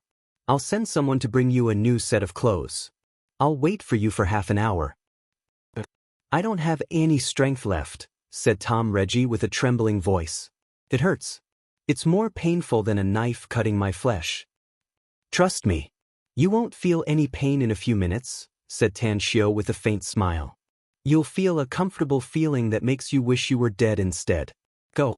I don't have much time left, so I can't delay it. I want to see you in front of me half an hour later." "Bastard!" Tom Reggie cursed inwardly. He struggled to prop his arms up and then walked toward the stairs step by step. Song Guangwei, who had been paying attention to Tan Shio and Tom Reggie's movements, asked in astonishment after Tom Reggie disappeared at the stairs, "What were you doing just now, Tan Shio?" "I was helping him clear some meridians to improve his strength," said Tan Shio with a faint smile. Tom Reggie advocates force. "Although he's somewhat unwilling to submit to me, he'll completely submit to me after tasting the sweetness of making him stronger. Uncle Song, consider Tom Reggie as a meeting gift from me. I hope you don't mind it." Song Guangwei was silent for a moment before he suddenly said, "I need to contact your father." "I've given you my father's cell number," said Tan Shio with a smile as he spread his hands. "You can call him at any time." Song Guangwei replied. He got up and gave some instructions to his subordinates before he walked into an empty room next door. After half an hour, he came out of the room. At this time, the way he looked at Tang Shio was full of kindness and even excitement that couldn't be concealed. "Have you finished talking with my father, Uncle Song?" asked Tan Shio with a smile. "Yeah, I finished talking." Song Guangwei nodded. "Tan Shio, I learned a lot about you from your father. Amazing, really amazing. Only now did I know that the magnificent Tang Corporation turned out to be founded by you, and you didn't use the slightest relationship with the Tang family at all. I didn't expect that you turned out to be a cultivator and even have a large number of cultivators under your command. It seems that my father really trusts you," said Tan Shio with a smile. "He's even willing to tell you this kind of thing." "We're brothers who have been through life and death together," said Song Guangwei bluntly. "Whether it was 20 years ago or 20 years later, we can block each other's bullets and die for each other." Tang Shio gave him a thumbs up and praised, "Uncle Song, I really admire the pure brotherhood between you two. Now, what do you think of the big gift I've given you?" "I'm satisfied, very satisfied," said Song Guangwei with a flushed face. "Tom Reggie is Dawes' right-hand man, an enemy I attach great importance to. Now that he has suddenly become one of us, it'll be much easier for me to deal with Dawes. Uncle Song, You should be the second most powerful man in Saipan, right? Asked Tan Shio with a smile. Do you want to be the real big boss? I can easily help you do it if you want to. How should I do it? Asked Song Guanghui hurriedly. Just arrange a car accident and I think it should be enough to take the life of this #1 man, no? Tan Shio said with a faint smile. Or let Spectre take action. He'll definitely be able to kill him easily. Song Guangwei looked at Spectre and asked with a confused expression. His real identity is, I won't hide it from you, Uncle Song. He's the world's #1 assassin, Spectre, said Tan Shio. You have a high position and power, so you should know a lot of things. Haven't you heard of his name? Spectre? The world's #1 assassin? Song Guangwei's pupils shrunk and his complexion turned pale in an instant. The name, Spectre, he heard from Tom Reggie gave him a gloomy feeling, but he never thought that the name was related to that terrifying existence in the world of assassins. How could he not know about Spectre's existence? He was a man who could strike fear into the hearts of countless powerful bigwigs all over the world. Even he himself was afraid that the world's #1 assassin, Spectre, would behead him in his sleep one day. How could he be Tan Shio's subordinate? How could such a terrifying monster like Spectre be willing to be someone's subordinate? Suddenly, Song Guangwei felt that his sworn brother who had been through life and death told him too little about his son. That's awesome. While Song Guangwei was still in shock, Tom Reggie ran up the stairs with a flushed face. With an intense excitement on his face, he sprinted to the front of Tan Shio and said aloud, Boss, how did you do it? I can feel that I'm much stronger than before, at least twice as strong as before. Also, my body feels very comfortable. It's more comfortable than a massage. I feel that I'm at least twice as strong as before. You won't be twice as strong as before if you're really familiar with this power, said Tan Shio with a faint smile. Now, do you believe that I have the ability to make you stronger? I do. I really do, said Tom Reggie excitedly. Chapter 9:26. With a strange expression on his face, Song Guangwei looked at Tan Shio's excited expression. His heart was surging. He didn't know what Tan Shio had done before, but after learning about his true identity from Tang Yunda, he realized that Tan Shio's behavior was just like those martial arts masters in martial arts dramas who imbued their cultivation to others, making their cultivation advance by leaps and bounds in a short time. You've really become stronger, Tom Reggie? Tom Reggie nodded heavily and said, I just took a shower and tested myself. I could only lift 100 kilograms of weight at most before, but it's different now. I can lift nearly 200 kilograms of weight now. Song Guangwei's spirit was shaken. The way he looked at Tan Shio was completely different from before. To be able to create an expert in just 10 minutes was simply a scene from a TV drama. Yet, Tan Shio was able to do it, which showed that he was really powerful. If Tan Shio could also help him open up his meridians, then wouldn't he also be able to lift hundreds of kilograms of weight? Possessing the strength of hundreds of kilograms? Looking at Tan Shio with fiery eyes, Song Guangwei rubbed his hands and asked, Tan Shio, I came from a military background and have always advocated martial arts since childhood. Even though I've been away from the army for more than 20 years, I've never let go of my martial arts. I even hired a grandmaster-level martial arts master to teach me martial arts. Tan Shio instantly understood Song Guangwei's meaning. But it was definitely not a good thing to improve someone's cultivation by pulling up the seedlings to help them grow. Take Tom Reggie for example. He was indeed advancing by leaps and bounds at present, but his foundation was too poor. It would be very difficult for him to have great achievements in the future. Even if he had a lot of cultivation resources to assist him, it was still hard to say whether he could break through to the golden core stage. As for the nascent soul stage, it was very likely that he would never be able to reach it in this lifetime. Don't worry, Uncle Song. Tan Shio waved his hand and said, helping Tom Reggie improve his strength has consumed a lot of my energy. Also, I've been traveling all day today and have to go to Nine Dragons Island a few hours later. The problem there is also somewhat tricky, so we'll talk about helping you later.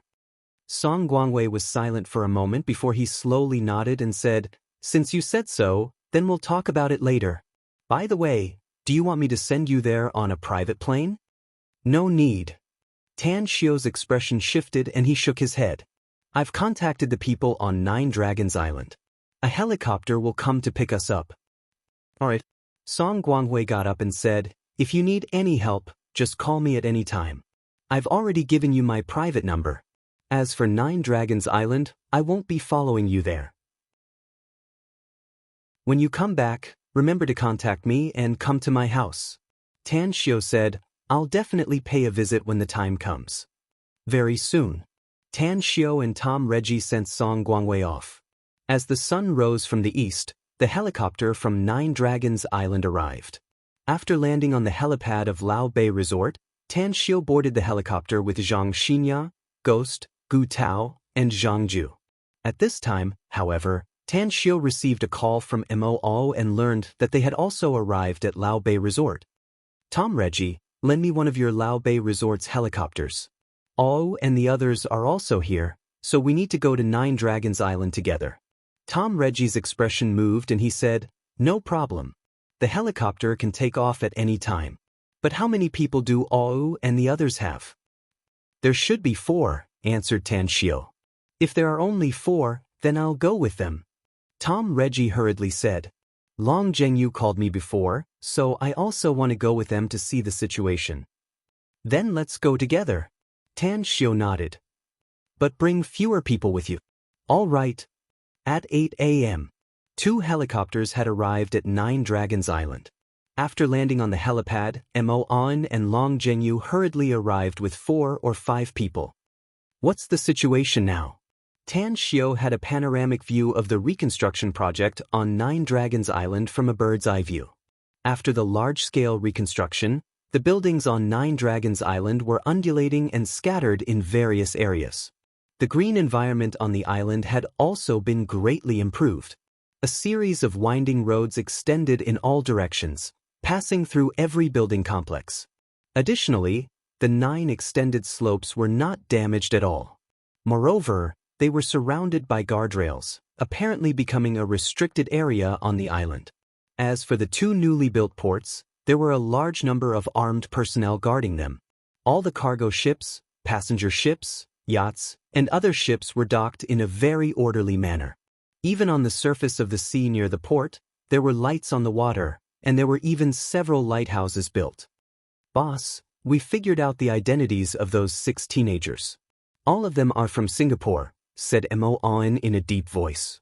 They're Singaporeans and they belong to an ancient and mysterious sect. That sect had withdrawn from China more than 50 years ago and rebuilt in Singapore. As for those 2 old fellows, they have a deep enmity towards us. Even though they temporarily gave up on destroying the buildings on the island under the combined efforts of us and the 6 youths, they are still staying on top of a mountain and are unwilling to leave. What's the name of that ancient sect? Asked Tan Shio. Have you inquired about the specific information? Mo On shook his head and said, I haven't. Those 6 teenagers don't want to talk about it. They seem to be very afraid of us. Although they agreed to let us arrange their accommodation for them, they didn't eat the food we provided them. They didn't even drink water. They only ate and drank the food they brought with them. Tan Shio nodded. After arriving at the stone bridge, he sat in the car that drove over. As the car turned and headed toward the palace, he asked again, what about our casualties? 2 died, 6 were seriously injured, and more than a dozen were lightly injured, said Mo On. Wolfhead was also seriously injured and is recuperating in the palace, said Mo On. A cold glint flashed in Tan Shio's eyes. He glanced outside the window and suddenly said, She's Zhang Xina, my woman. Lady Boss. Mo On's mind moved and he hurriedly called out. Zhang Xina knew that this island was purchased by Tan Shio. But after coming here, she was shocked by the scene on Nine Dragons Island. It was because she realized that the cost to rebuild the entire Nine Dragons Island would definitely be astronomical. Additionally, there were not only various ships here, but also many airplanes. Among them were helicopters, military helicopters, and even fighter jets. It was simply like a private armed base. Also, she didn't expect that there would be a large and majestic palace on Nine Dragons Island in addition to the other buildings. She even found a lot of armed men armed with cold weapons stationed near the stone bridge. Zhang Xinya was very satisfied with the way Mo On addressed her. She smiled and nodded. Xinya, On and On are brothers, said Tan Xiu. This island is ours. You can consider this place as your home later. Zhang Xinya chuckled and said, this home is too big. It's like a garden city, very beautiful. Tan Xiu said with a smile, don't worry. This is my private territory and doesn't belong to any country. You just need to remember that you're the mistress here. Alright. Zhang Xinya nodded heavily. Quickly, the convoy arrived at the entrance of the palace. Before Tan Xiu got off the car, he saw Mu Qingping standing at the entrance, holding Gu Yin's hand. It was obvious that they had been waiting for a long time. Yinin baby. After getting off the car, Tan Xiu walked toward Mu Qingping and Gu Yin while opening his arms. Gu Yin let out a silver bell-like laughter. She was like a dancing butterfly as she gracefully threw herself into Tan Xiu's embrace and kissed Tan Xiu's cheek. Then, she excitedly said, Master, Yinin hasn't seen you for more than half a year. I miss you very much. Tan Xiu said with a smile, Master also misses Yinin. How are you? Are you used to living here? I'm very used to it. Yinin likes it here very much. Gu Yin said with a smile. It's good that you like it. Tan Xiu said with a smile. Big sis Mu, are you all right? Mu Qingping smiled and nodded. Everything is fine, Mr. Tang. With On and the others here, I don't have many things to do. Tan Xiu nodded. After introducing Zhang Xinya to Mu Qingping, he said, Big sis Mu, you settle Xinya first. On and I still have things to do. Mu Qingping quickly said, Mr. Tang, I'll arrange Miss Zhang well. However, you must pay attention to your safety. Those people coming from the island are very powerful.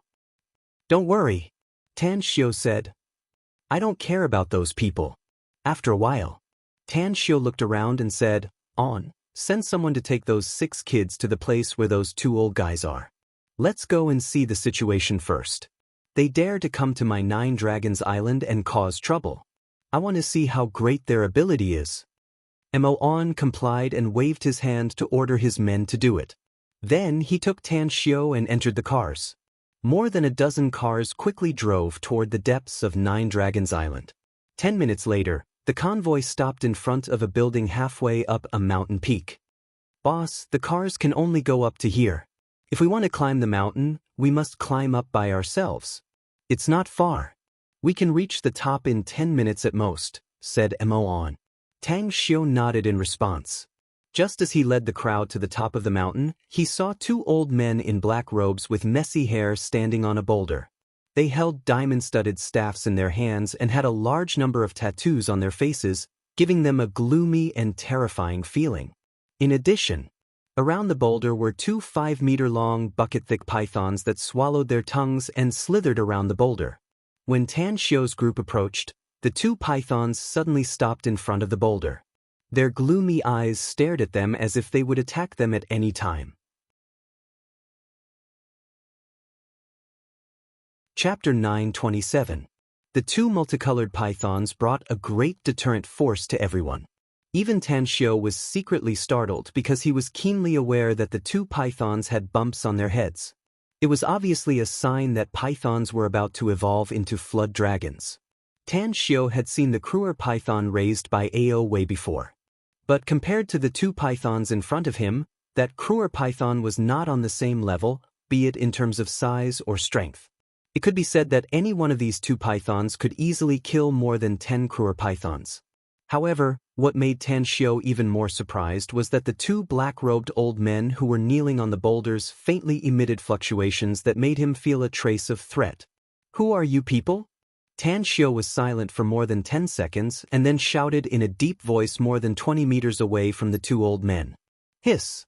The 2 old men simply ignored Tan Xiu and acted as if they didn't hear Tan Xiu's question.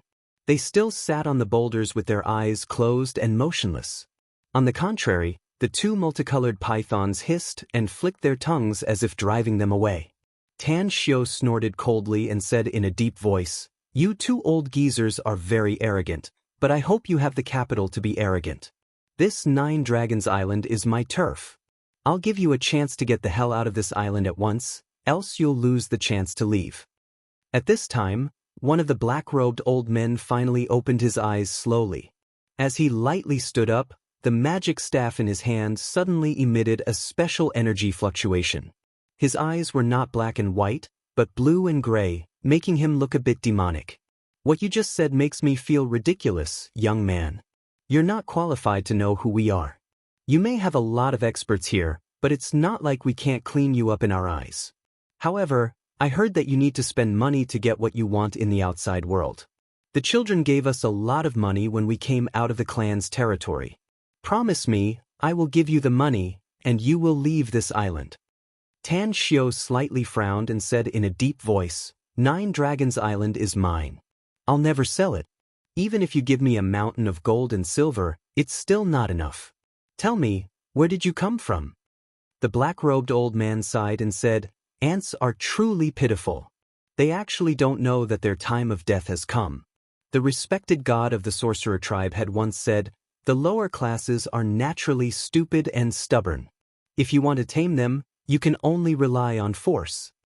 It's just that I didn't expect that there would be someone among these pitiful ants who could see through the mysteries of this island. However, my celestial wizard clan is determined to get this island. A large number of my clansmen will be arriving soon, so you must leave before they arrive. You may still have a chance to survive. Otherwise, it won't be us who will die on this island, but you. Tan Xiao's complexion slightly changed. He turned to look at Mo On and said, a communication tower has been built on Nine Dragons Island? It can communicate with the outside world? Taon said, Boss, this is your order before. Now that the signal tower has been built and put into use, we can contact the outside world on Nine Dragons Island through the phone. Tan Xiao's heart sank and he said with a gloomy face, Nine Dragons Island is mine. No one can take it away from me. Since you want to rob my territory, there's only one path left for you, fighting and killing. I was a bit worried before. My men's strength has advanced by leaps and bounds, yet they don't have any enemies to spar with and have no experience in fighting with real powerhouses. Now that your celestial wizard clan has come to my door, I can temporarily use Nine Dragons Island as a battlefield. Having said that, Tan Xiao turned his head to look at Mo Ao and said, Notify Xiao Xue to send all core clansmen to Nine Dragons Island, except for those who have urgent missions. Understood. Mo Ao replied and strode to the back.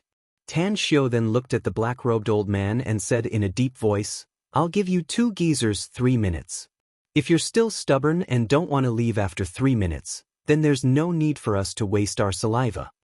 The black-robed old man shook his head and said, I don't need 3 minutes.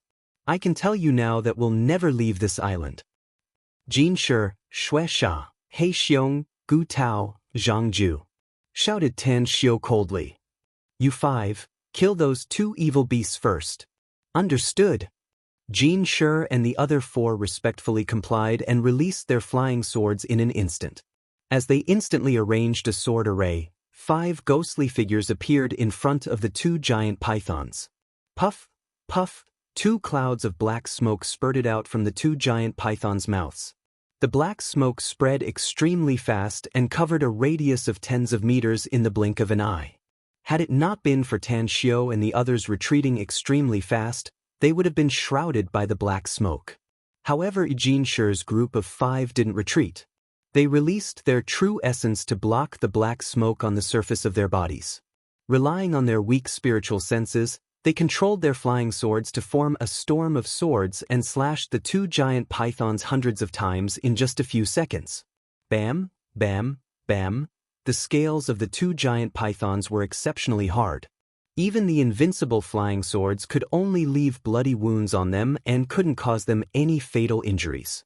Furthermore, the 2 giant pythons were drowned in pain and their ferocious nature was completely aroused. Even if their sharp fangs failed to bite again and again, their flexible bodies could still whip Jin Shi's group of 5, be it head or tail. Final blow. Blood overflowed from the corner of Jin Shi's mouth and a crazed look flashed in his eyes. Along with his shout, Shueisha, He Xiong, Gu Tao, and Zhang Ju cooperated with each other and unleashed the most powerful killing move of the sword array. Sword line. Amidst the twists and turns, a lotus flower composed of swords was formed. The air stirred, quickly dispersing the black mist that shrouded it. Rays of light shone on the lotus flower, causing it to bloom with a dazzling brilliance. The heaven and earth spiritual energy in the surroundings seemed to be summoned and swarmed into the sword lotus flower, causing its size to skyrocket. Devour! Jin Shi's group of 5 roared inwardly as the bright lotus flower fell down toward the 2 giant pythons. In just a blink of an eye, the head of the first giant python was swallowed by the lotus flower, causing a large expanse of blood mist to scatter. Damn it! Another black-robed old man who was kneeling on the boulder suddenly spewed out a mouthful of black smoke. His already pale complexion turned even paler as if there was no trace of blood in it. At this moment, his body rose from the ground and he swept the staff inlaid with gems in his hand. A black dragon formed from the black mist roared and slammed toward Jin Shi's group of 5. Defend! Jin Shi shouted. The 5 of them retreated at the same time. The moment the other giant python turned around to flee, they manipulated their flying swords to form layers of sword walls in front of them. Violent energy erupted between the black dragon and the sword wall. As the black dragon turned into black mist, Jin Shi's group of 5 was also sent flying upside down. However, at this moment, a figure flashed between Jin Shi and Shueisha lightning fast. It was Mo A's flying sword that pierced deep into the black-robed old man's chest. Get lost! The black-robed old man roared furiously. Thousands of strands of black mist appeared out of thin air and instantly wrapped around Mo A's limbs and 5 bones. However, just as the black mist touched Mo A's body, it was evaded by the true essence energy he released. Tens of meters away, Tom Reggie, who was standing in the crowd, had an extremely shocked expression on his rough face. In just a short moment, he raised his arm and rubbed his eyes several times to make sure he wasn't seeing things. Is this the kind of terrifying power a human can possess? I know Mo A's strength very well. More than half a year ago, he was just a bit stronger than me. But how can he be so strong now? Even if there were 100 of me, I still wouldn't be his match, right? That speed, that strength, that explosive power. I'm afraid he can destroy a hill with just one punch, right? Also, those 2 giant pythons are too terrifying. And those 2 black-robed old guys, what kind of power do they have? How can they release black mist? How can they transform the black mist into the form of dragons and tigers to attack? Tom Reggie was well aware of his own strength. He could be regarded as a first-class expert even in the foreign mercenary world. Even if he admitted that some experts were more powerful than him, the number was probably not that many. However, the battle in front of him finally showed him what a real powerhouse was, making him realize that he was absolutely a frog in a well looking at the sky. Become stronger. I also want to become stronger. Tom Reggie clenched his fists tightly as a firm look flashed in his eyes. At this moment, he suddenly rejoiced that he chose to surrender to Tan Xiu. Otherwise, not only would he not be able to see such a scene of slaughter, but he would also have no hope of becoming such a powerhouse in the future. Beside him, Long Jinyu's expression was quite good and not as shocked as him. However, had it been a few days ago, Long Jinyu's expression wouldn't be any better than his. After all, Long Jinyu was just an ordinary person who couldn't even be considered as a martial artist. Suddenly seeing the terrifying battle between the black-robed old man, Wolfhead, Mo On, and the others, as well as the means displayed by the 6 youths, he was shocked to the point that it was hard to be able to be any more shocked. Had it not been for the protection of several experts from the Everlasting Feast Hall, he would have been affected by the battle and died in the battle. Therefore, from that time on, he knew that Tan Xiu had so many bodyguards under him, as well as what kind of terrifying existence they were. He also knew that there were really strange and extraordinary people in this world. At the same time, he secretly made up his mind that after meeting Tan Xiu, he would look for an opportunity to tell Tan Xiu that he also wanted to cultivate. Damn you, old bastard! A yellow paper talisman in Mo Ao's palm suddenly ignited. Along with the scorching heat, dozens of fire arrows shot at the black-robed old man's chest at close range. Chapter 9:28. Although it was a sneak attack, Mo's attack was extremely effective. Whether it was the arrow piercing the opponent's heart or the arrow talisman bombarding the opponent's chest, both inflicted great damage to the black-robed old man. This time, he didn't spurt out black mist but dark gray blood. "Big brother." Upon seeing this, the other black-robed old man immediately waved the staff in his hand. Under the attack of the giant tiger transformed from the black mist, Mo had no choice but to retreat to Tan Xiu, who was tens of meters away. The black-robed old man didn't chase after him. He quickly took out a porcelain bottle from his sleeve pocket and poured out a dark gray pill from it, quickly stuffing it into the injured black-robed old man's mouth. Then, a black mist was released from the gap between his fingers and continuously fused into the injured black-robed old man's heart. A few kilometers away, 6 youths in black uniforms with long swords on their backs were following several experts of the everlasting feast hall as they strode toward the mountaintop. They had clearly seen the scene of the fight just now. The eyes of the youth in the lead flickered. He turned his head and said in a low voice, "They used flying swords. It seems that they are cultivators just like us. Those 5 fellow Taoists were not very strong, perhaps even weaker than us. But the last fellow Taoist is very powerful. I'm afraid he's not much weaker than us. I didn't expect that we would encounter so many cultivators on this island in the vast sea. It seems that Master is wrong. There are many cultivators in this world." The other youth nodded and said, "Senior brother is right. Master has probably been in seclusion for a long time and doesn't know about the outside world. Our sect may have moved from China to Singapore, but China has a long history and a large population. There are many hidden dragons and crouching tigers here.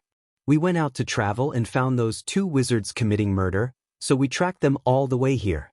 Try not to have any conflict with the cultivators on this island if it's not necessary." "I understand." The youth in the lead nodded silently. In front of the boulder on the mountaintop, the injured black-robed old man, Sarati, raised his hand to wipe off the dark gray blood on the corner of his mouth and said, "Don't worry. The core of our lives isn't in our hearts. He can't take my life even if he crushes my heart.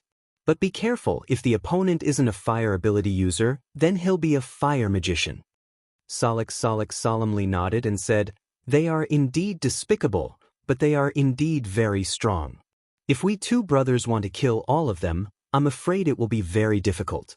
In addition, we've lost 1 black dragon, and the remaining one is also heavily injured. Just like you, it won't be able to continue fighting for a while." Sarati nodded and said, "Go negotiate with them. We must stay on the island. Our celestial wizard clan has already sent out the guide signal. As long as we stay on this island, our clansmen will come here as fast as possible. At that time, even if they're really strong, I'm afraid they won't be able to compete with our celestial wizard clan. It won't be too late for us to take revenge at that time." After pondering for a while, Salik got up and looked at Tan Xiu and the others tens of meters away and shouted in a deep voice, "Don't go too far and bully us by relying on numbers. A large number of my celestial wizard clan's clansmen will arrive in less than 2 days. If you dare to act insolently again, my clan will exterminate all of you." "Ha!" Tan Xiu burst into laughter. His figure flickered and appeared a dozen meters away from Salik and Salik. He looked at the remaining python that surrounded them and protected them. Then he immediately said in a deep voice, "A country has its own territory, and a clan has its own territory. This island is my private territory. I spent a huge sum of money to buy it and spent a lot of manpower and material resources to build it. You came to my territory and yet you're trying to drive us away? What kind of logic is this?" "I told you that we're willing to buy this island," said Salik in a deep voice. "The children of my celestial wizard clan have given us a lot of money. It should be enough to cover all your expenses. What if I fancy your celestial wizard clan's territory?" Tan Xiu sneered. "I'm willing to buy it, but will you sell it?" This, Salik was rendered speechless. The Celestial Wizard clan's territory was the place where their clan had lived for thousands of years.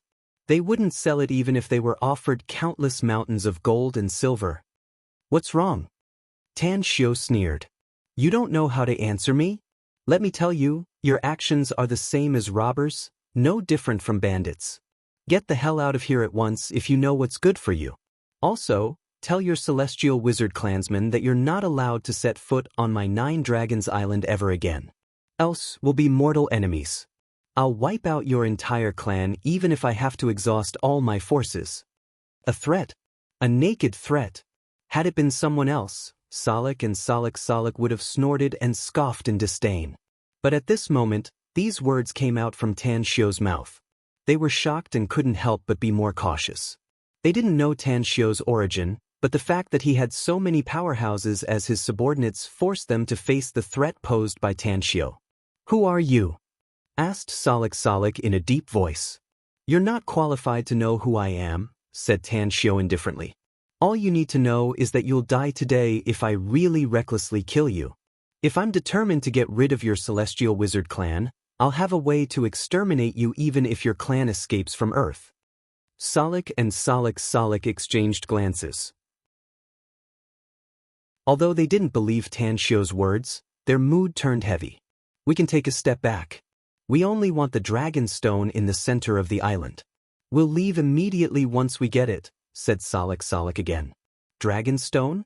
Killing intent burst out from Tan Xiu's eyes. The so-called dragon stone was the core of the dragon vein that nurtured the dragon vein's essence. Once this dragon vein's essence was taken away, the 9 Dragons Island would instantly become an ordinary place. The dragon vein would dissipate and the heaven and earth spiritual energy would disperse. Kill them! Tan Xiu shouted and took the lead to unleash his divine sword. He then flashed toward the 2 men lightning fast. As the long sword fluttered, a tens of meters long sword beam directly smashed the boulder behind them. Kill! Dozens of guards who came with Tan Xiu, including Mo Ao and the others, attacked at the same time. Mo Ao and several other core members of the Everlasting Feast Hall also unleashed their flying swords for the first time, besieging Salik and Salik with murderous intent. Damn it! How can you be so strong? Salik was injured by the sword energy and coughed out a mouthful of grayish-black blood. He could only watch helplessly as the sword beam swept past his severely injured big brother, Salik, and cut a bloody wound on his waist, whereas the python that protected them was directly beheaded. Regret flooded him like a tide. He realized that he had made a fatal mistake, underestimating Tan Xiu's strength. He also realized that he had revealed the secret of the dragon stone in the center of the island, which triggered Tan Xiu's killing intent. Run! Salik glanced towards the northwest and instantly returned to his elder brother Salika's side. After grabbing his brother's arm, they attempted to flee towards the northeast where the ship was docked. It was a pity. His speed was very fast, but Tan Xiu, Mo Ao, and the rest who were flying on their flying swords were even faster. In just a few seconds, the 2 brothers, Salik and Salik, were surrounded by flashing flying swords in tricky and strange routes, constantly launching fierce attacks at them. Please stop. We will give up on the dragon stone. Salik only managed to block and dodge for a dozen seconds before an expert called out. The divine sword under Tan Xiu's control transformed into a sea of swords. The layers of sword shadows were like endless waves, constantly attacking Salik and Salik. Run! Suddenly, a terrifying aura erupted from the seriously injured Woolity. He grabbed Woolity and threw him towards the northeast. Woolity's body was instantly pierced by several flying swords. However, at this moment his body bulged up like a ball, and black smoke formed a tornado that surrounded him.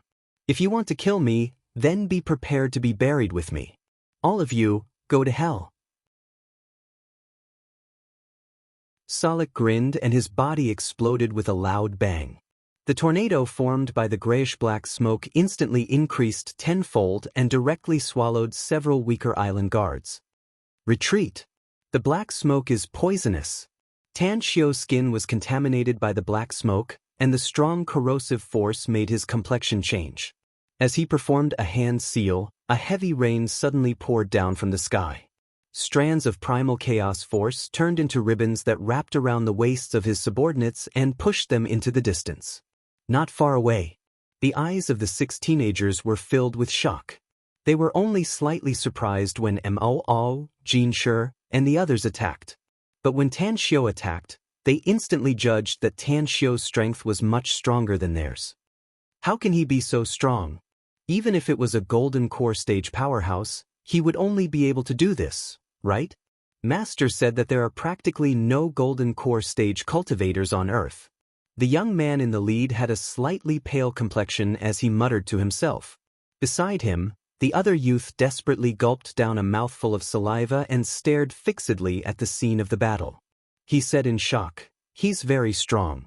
I think that even Master isn't much stronger than him. A foundation establishment cultivator would not be able to do this." As their voices faded away, they exchanged glances and stopped at the same time. If only. Tan Xiu's age seemed to be the same as those middle-aged men before, so they could barely accept it and thought that he was a senior who had cultivated for many years. However, Tan Xiu was too young. He looked only a few years older than them, which made it hard for these arrogant geniuses to accept it.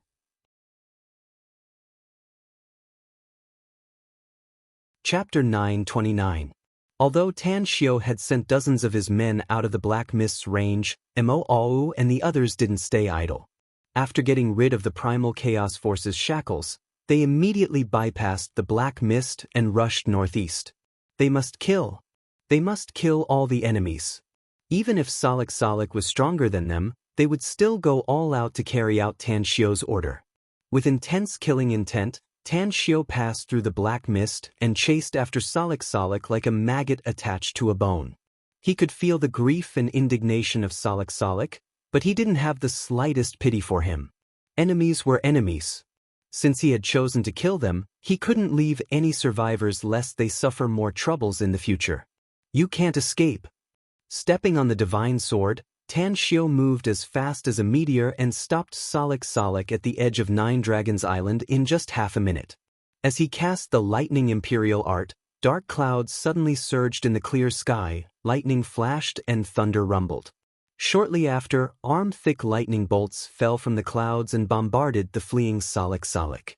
In the air 2 kilometers behind, the shock on the faces of the 6 youths turned more intense. One of them even shouted excitedly, "The lightning imperial art? He's using the authentic lightning imperial art. Heavens! This lightning imperial art is way too powerful. It's much more powerful than the lightning imperial art used by our Grandmaster. Who is he? Why does he have such a high cultivation? How can the lightning imperial art he mastered be so strong to such an unimaginable extent? Look, the lightning is increasing. It's like a sea of lightning. That's awesome!" The leading youngster shouted with a shocked expression. "Quick, use the communication talisman to inform Master and Grandmaster. Tell them about the situation here." Lightning wreaked havoc in the northeast of Nine Dragons Island, shrouding the area within a kilometer in lightning as though it was raining lightning. Although Salik was very strong, he could only resist such a powerful lightning attack for a short while before the lightning strikes continuously struck him and turned him into charcoal. Tan Xiu stood in the air and retracted the godly sword back into his body. As the Imperial Thunder technique dissipated, the thunder and lightning stopped descending. The dark clouds in the clear sky also dispersed quickly. Tan Xiu looked at Wuladi's charred body, then at the endless sea in the distance. Celestial Wizard Clan. Tan Xiu knew that this matter wasn't over yet. Not to mention the 6 young cultivators from a mysterious sect in the vicinity, just the fact that the 2 black-robed old men had informed the Celestial Wizard Clan's clansmen was enough to make this matter very troublesome. "Ah Wu, is everyone all right?" Tan Xiu asked when he saw Mo and the others catching up. 4 are dead and 6 are injured, but the rest are fine, said Mo. "Boss, you've become stronger again." Tan Xiu said, "Cultivation is like rowing a boat against the current. If you don't advance, you will fall behind. This progress is way too fast." Mo forced a smile. "We thought we'd catch up with you soon, But it turns out that we're getting farther and farther away from you. Those two old geezers are very strong. I'm afraid I'm not their match in a one-on-one fight. You're already very good, said Tan Xiao. After all, you've only been cultivating for less than a year since you stepped into the path of cultivators from ordinary martial artists. However, there's still a big gap between you and those youths. The 6 of them are so young, yet all of them have broken through to the late stage of foundation establishment. I really don't know how powerful their sects are. Mo Ao's expression shifted and he hurriedly said, Boss, according to you, 9 Dragons Island is a blessed paradise, a treasure land that cultivators most hope to have. Now that those 6 little guys know about this place, what do you think we should do? Should we get rid of them? Tan Xiao glanced at the southern sky and shook his head. Don't do anything to them yet. Tell everyone to be on guard against them. Don't clash with them as long as they don't do anything bad on 9 Dragons Island. They can cultivate to the late stage of foundation establishment at such a young age, so their sects must be very powerful. We're still very weak, so we need more time. I understand. Mo Ao nodded. Tan Xiao pondered for a moment before he flew straight to the 6 youths in the distance.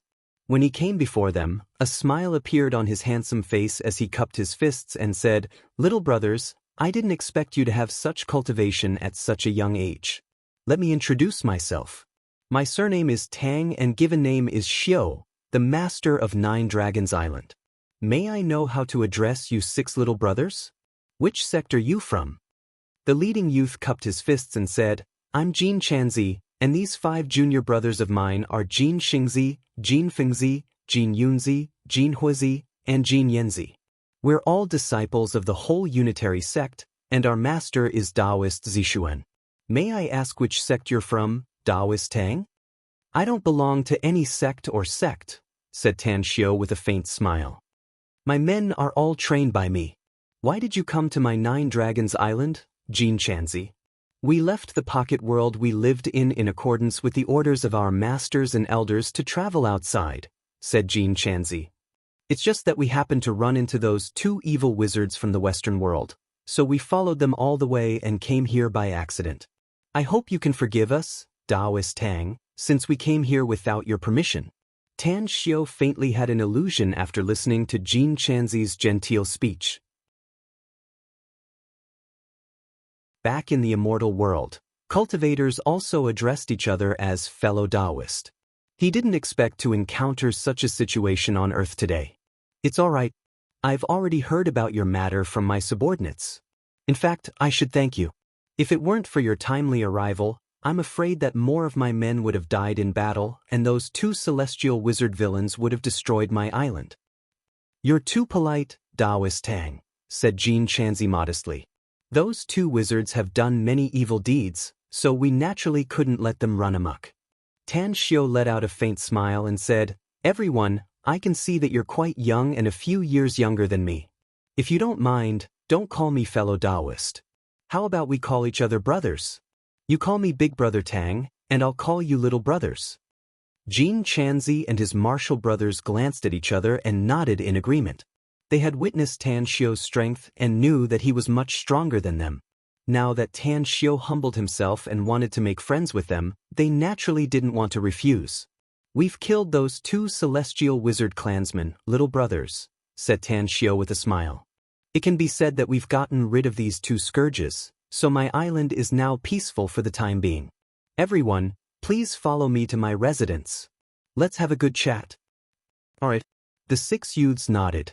Shortly after, Tan Xiao took the 6 youths to the palace and ordered the servants to prepare some food and wine. He then chatted with the 6 youths in the living room on the first floor. After learning about them, he learned that the whole unitary sect only had a few dozens of disciples. The 6 of them were the lowest-ranking disciples in the sect.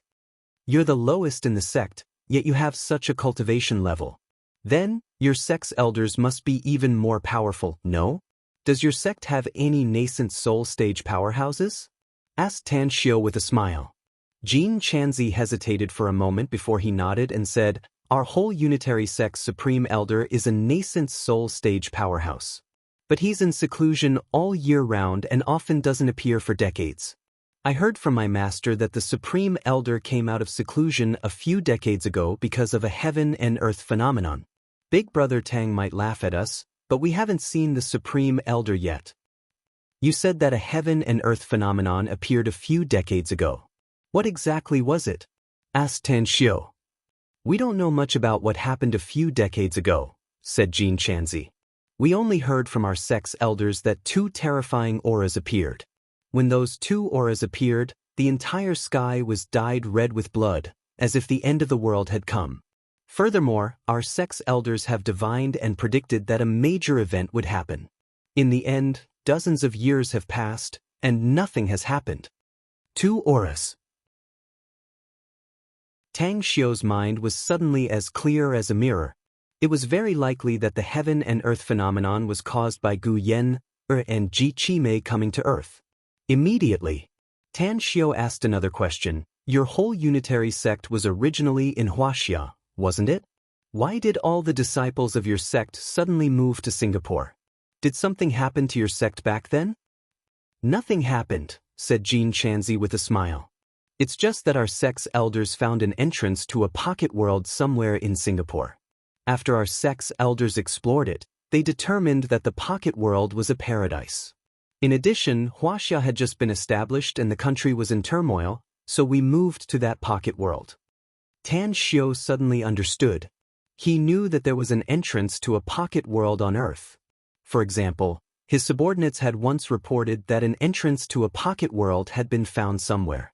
However, he was very weak before and didn't want to take the risk, so he put it aside until now. It's time for me to explore that pocket world after I'm done with this. Generally speaking, such a pocket world has a lot of treasures. I hope that the pocket world I'm about to explore has a lot of cultivation resources. Tan Xiu thought for a while and then looked at the six people. Suddenly, Big Brother Tang, you said that you don't belong to any sect and that your subordinates were trained by you. What's going on? Asked Jin Chanzi. Could it be that you have inherited a cultivation technique from your family? Tan Xiu shook his head and said with a smile, I accidentally obtained a cultivation technique. I was just trying to cultivate it, but I didn't expect that I would actually succeed. Later on, I fumbled along the way and finally reached my current cultivation level. However, I had several fortuitous encounters during this period and obtained several ancient books on cultivation. Jin Chanzi suddenly understood and enviously said, We heard from our sect's elders that there are indeed some cultivator inheritances on Earth. It's just that we didn't have your luck and didn't have any fortuitous encounters. Big Brother Tang, I saw you use the Thunderbolt Imperial art when you were fighting that wizard. It seemed to be very powerful.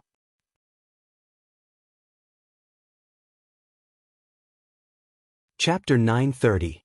Europe, Poland. Fireclaw was the fourth largest city in Poland and also the second largest financial center in Poland after Warsaw. Located on the Oder River in the southwest, it played an important role in Poland's economy, culture, transportation, and many other aspects. The Dark Citadel was located in the northeast of Fireclaw. Although the surrounding roads extended in all directions, the landscape was a bit desolate with sparse towns and villages. Only the majestic citadel stood out from the rest.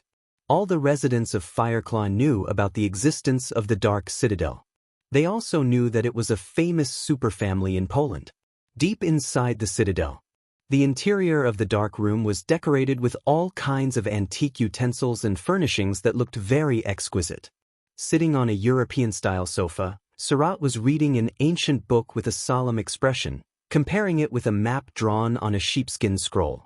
In front of him were two black-robed old men with stiff expressions. They were extremely thin and looked like skeletons in clothes. The door was violently pushed open from the outside as a pale but exceptionally handsome young man rushed into the room, panting heavily. Under the dissatisfied eyes of Surat and the other two, he shouted, Patriarch Soroti and Patriarch Salika's life badges have been broken. They're dead. What? Surat's expression drastically changed while the other two old men were petrified instantly. They stared at the young man in disbelief and an intense killing intent instantly locked on him. Say it again. Surat snapped. The young man gulped but still hurriedly said, Patriarch Soroti and Patriarch Salika's life badges have been broken in the ancestral shrine. Their soul wisps have dissipated, which means they're dead. The patriarch guarding the ancestral shrine asked me to inform the patriarch and the other patriarchs. Surat clenched his fists with killing intent surging in his eyes. According to the information sent by the two patriarchs, they're on an island in the Pacific Ocean. If they're still alive, we can use witchcraft to figure out their exact location. But if they're dead, we won't be able to lock their exact location. Further, the two patriarchs are very strong and can be ranked in the top 20 in our celestial wizard clan. What kind of existence did they encounter that made them lose their lives? Patriarch Soroti and Patriarch Salika's information shows that the island they're on is not far from the mainland, said a black-robed old man with a murderous aura. But on the map we collected, there is no indication of this island at all. Also, if we don't know the exact location, how are we going to find it? No matter how difficult it is, we must find the place where they were killed, said Sorat in a cold voice. No matter who killed them, we must make them pay a painful price. Inform Grand Elder Sorat and ask him to lead some elders to the Pacific Ocean region. We must find the specific address they sent us and find out who the murderer of our clansman is. Yes. The two black-robed elders immediately replied. 9 Dragons Island. After talking with the 6 young disciples from the whole unitary sect for a long time, Tan Xiu learned a lot about the cultivation world from them. At this time, Tan Xiu finally understood that there were actually other cultivation sects with a long history like the whole unitary sect. Although there were very few of them, they did exist. However, they were all hidden in mountains, on islands, or in small worlds. Nascent soul stage, they could be regarded as the top cultivators on Earth. According to what Jean Chanzi and the others knew, there were no more than 5 people on Earth who had broken through to the nascent soul stage, and there were probably less than 30 golden core stage cultivators. It seems that the number of cultivators in the cultivation world, as well as their cultivation levels, is much higher than I imagined. How did you break through to the late stage of foundation establishment in such a short time when Earth's cultivation resources are scarce and the heaven and earth spiritual chi is thin? Tan Xiu looked at the 6 people and asked curiously. There's something you don't know, Big Brother Tang. Jean Chanzi smilingly said. The world we live in is very rich in heaven and earth spiritual chi, several times richer than the outside world. Further, our sect cultivates a lot of medicinal herbs, many of which are more than 1,000 years old. Although we've been consuming them, we haven't stopped planting them. Coupled with the fact that we've been collecting precious medicinal herbs everywhere, we're not in a shortage of cultivation resources. Tan Xiu suddenly understood what Jean Chanzi meant. This was the heritage of a cultivation sect. For a cultivation sect like the whole unitary sect to have a heritage of more than 1,000 years, its heritage must be very deep. Suddenly, there's something I need to tell you, Big Brother Tang, said Jean Chanzi. Go ahead, said Tan Xiu. I saw you perform the Thunderbolt Imperial art before, and its power was amazing, said Jean Chanzi. So I made the decision and asked Jean Xingzi to inform my master. My master is also good at the Thunderbolt Imperial art, and she's extremely obsessed with it. I think she'll be ecstatic when she finds out and immediately rush over from our sect to ask you about the Thunderbolt Imperial art. Tan Xiu's expression slightly changed. Although he didn't know what the cultivation level of Jean Chanzi's master was, it was not a good thing for him that an expert from the cultivation world was about to arrive. 9 Dragons Island. It would be his base camp in the future. He instinctively didn't want other experts to come here, in case the other party discovered the mysteries of 9 Dragons Island and took it over, causing trouble for no reason. He didn't even know what kind of sect this whole unitary sect belonged to. He had seen countless dignified disciples of righteous sects who did despicable things for their own purposes. He didn't know whether Jean Chanzi's master was such a person or not. If so, it was likely that he had to make arrangements in advance, lest it was too late to mend the pen after the sheep was lost. Tan Xiu looked at the calm expressions of Jean Chanzi's group of 6 and calmly said, I'll naturally welcome you since there are seniors and experts coming. I'll be happy to exchange pointers with your master when he arrives and make progress together. Shortly after, Tan Xiu chatted with the 6 people for a while and then left in a hurry with an excuse that he still had something to do. When he came to the 3rd floor of the palace, Missouri Au and the others had already arrived. Have you disposed of the 2 celestial wizard experts' corpses? We've disposed of them, boss, answered Au. There's no trace left. Tan Xiu nodded and looked at Mo. Notify Xiaoxue and tell her to tell Tang Guang and Tang and to protect Xingluan and secretly come to 9 Dragons Island. If Xingquo's people attack, kill some of them for me. Do remember to transfer all the Everlasting Feast Hall's core experts here as much as possible. Mo hesitated and asked, Boss, have you transferred all our men from Clam Island? Tan Xiu was silent for a while before he slowly shook his head and said, Forget about the men from Clam Island. Don't let them come here for the time being. The reconstruction project on 9 Dragons Island will be finished soon, and they can bring the carefully selected geniuses here when the time comes. Bao nodded and spoke in a low voice after a while. I have a feeling that a storm is coming, boss. Could it be that this place will really become a battlefield for us and the Celestial Wizard clan in the future? I can't say for sure now, but I'm afraid they won't let this matter go since 2 experts from the Celestial Wizard clan died on 9 Dragons Island. Tan Xiu sneered. There's bound to be a large-scale battle between us and the Celestial Wizard clan in the future. However, we also have to guard against the cultivators from the whole unitary sect. Is it the sect of those 6 youths? Asked Mo. That's right. Tan Xiu nodded and said, I learned from them that their whole unitary sect has nascent soul stage experts and several golden core stage experts. I'm afraid we won't be able to resist them if all the disciples of their sect launch an attack on us. Unless Ji Qimei or Yen take action, all the people from the Everlasting Feast Hall won't necessarily be able to obtain any benefits. Mo's complexion changed. The higher his cultivation level was, the more he realized the seriousness of the gap between realms.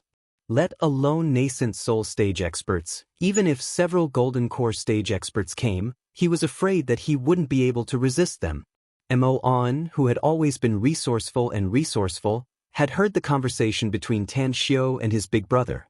His eyes flickered and he said, Boss, I don't think it's appropriate to set the battlefield on 9 Dragons Island if we have to fight the Celestial Wizard clan or the whole unitary sect. You also said that this island will be our base camp in the future. The construction work on this island is very difficult, and once this place becomes a battlefield, I'm afraid it will turn into ruins after the war is over. I feel that since the initiative is in our hands, we can set the battlefield somewhere else. Tan Xiu's expression moved and he asked, Where? There are 16 small deserted islands in the waters around 9 Dragons Island in the 4 directions of the north, south, east, and west, said Mo. The nearest one is about 50 nautical miles away from us, while the farthest one is only 200 nautical miles away. I suggest we set up surveillance stations on these 16 deserted islands. We'll be the first to know no matter which direction the enemy comes from. Then, we can use helicopters to transport our people from the other deserted islands, as well as those from our base camp in 9 Dragons Island. In this way, we can set the battlefield on those deserted islands. We don't have that many helicopters at the moment, said Tan Xiu. Also, the signal at sea is very poor, and it's very difficult to transmit messages in stormy weather. In case the enemy comes in such a harsh environment, we'll fall into a passive position. If you don't have enough helicopters, we'll buy them immediately, said Mo. I have a way to buy no less than 10 helicopters in a short time. The environment won't affect our ability to transmit information. Have you forgotten our identity? Identity? Tan Xiu stared blankly.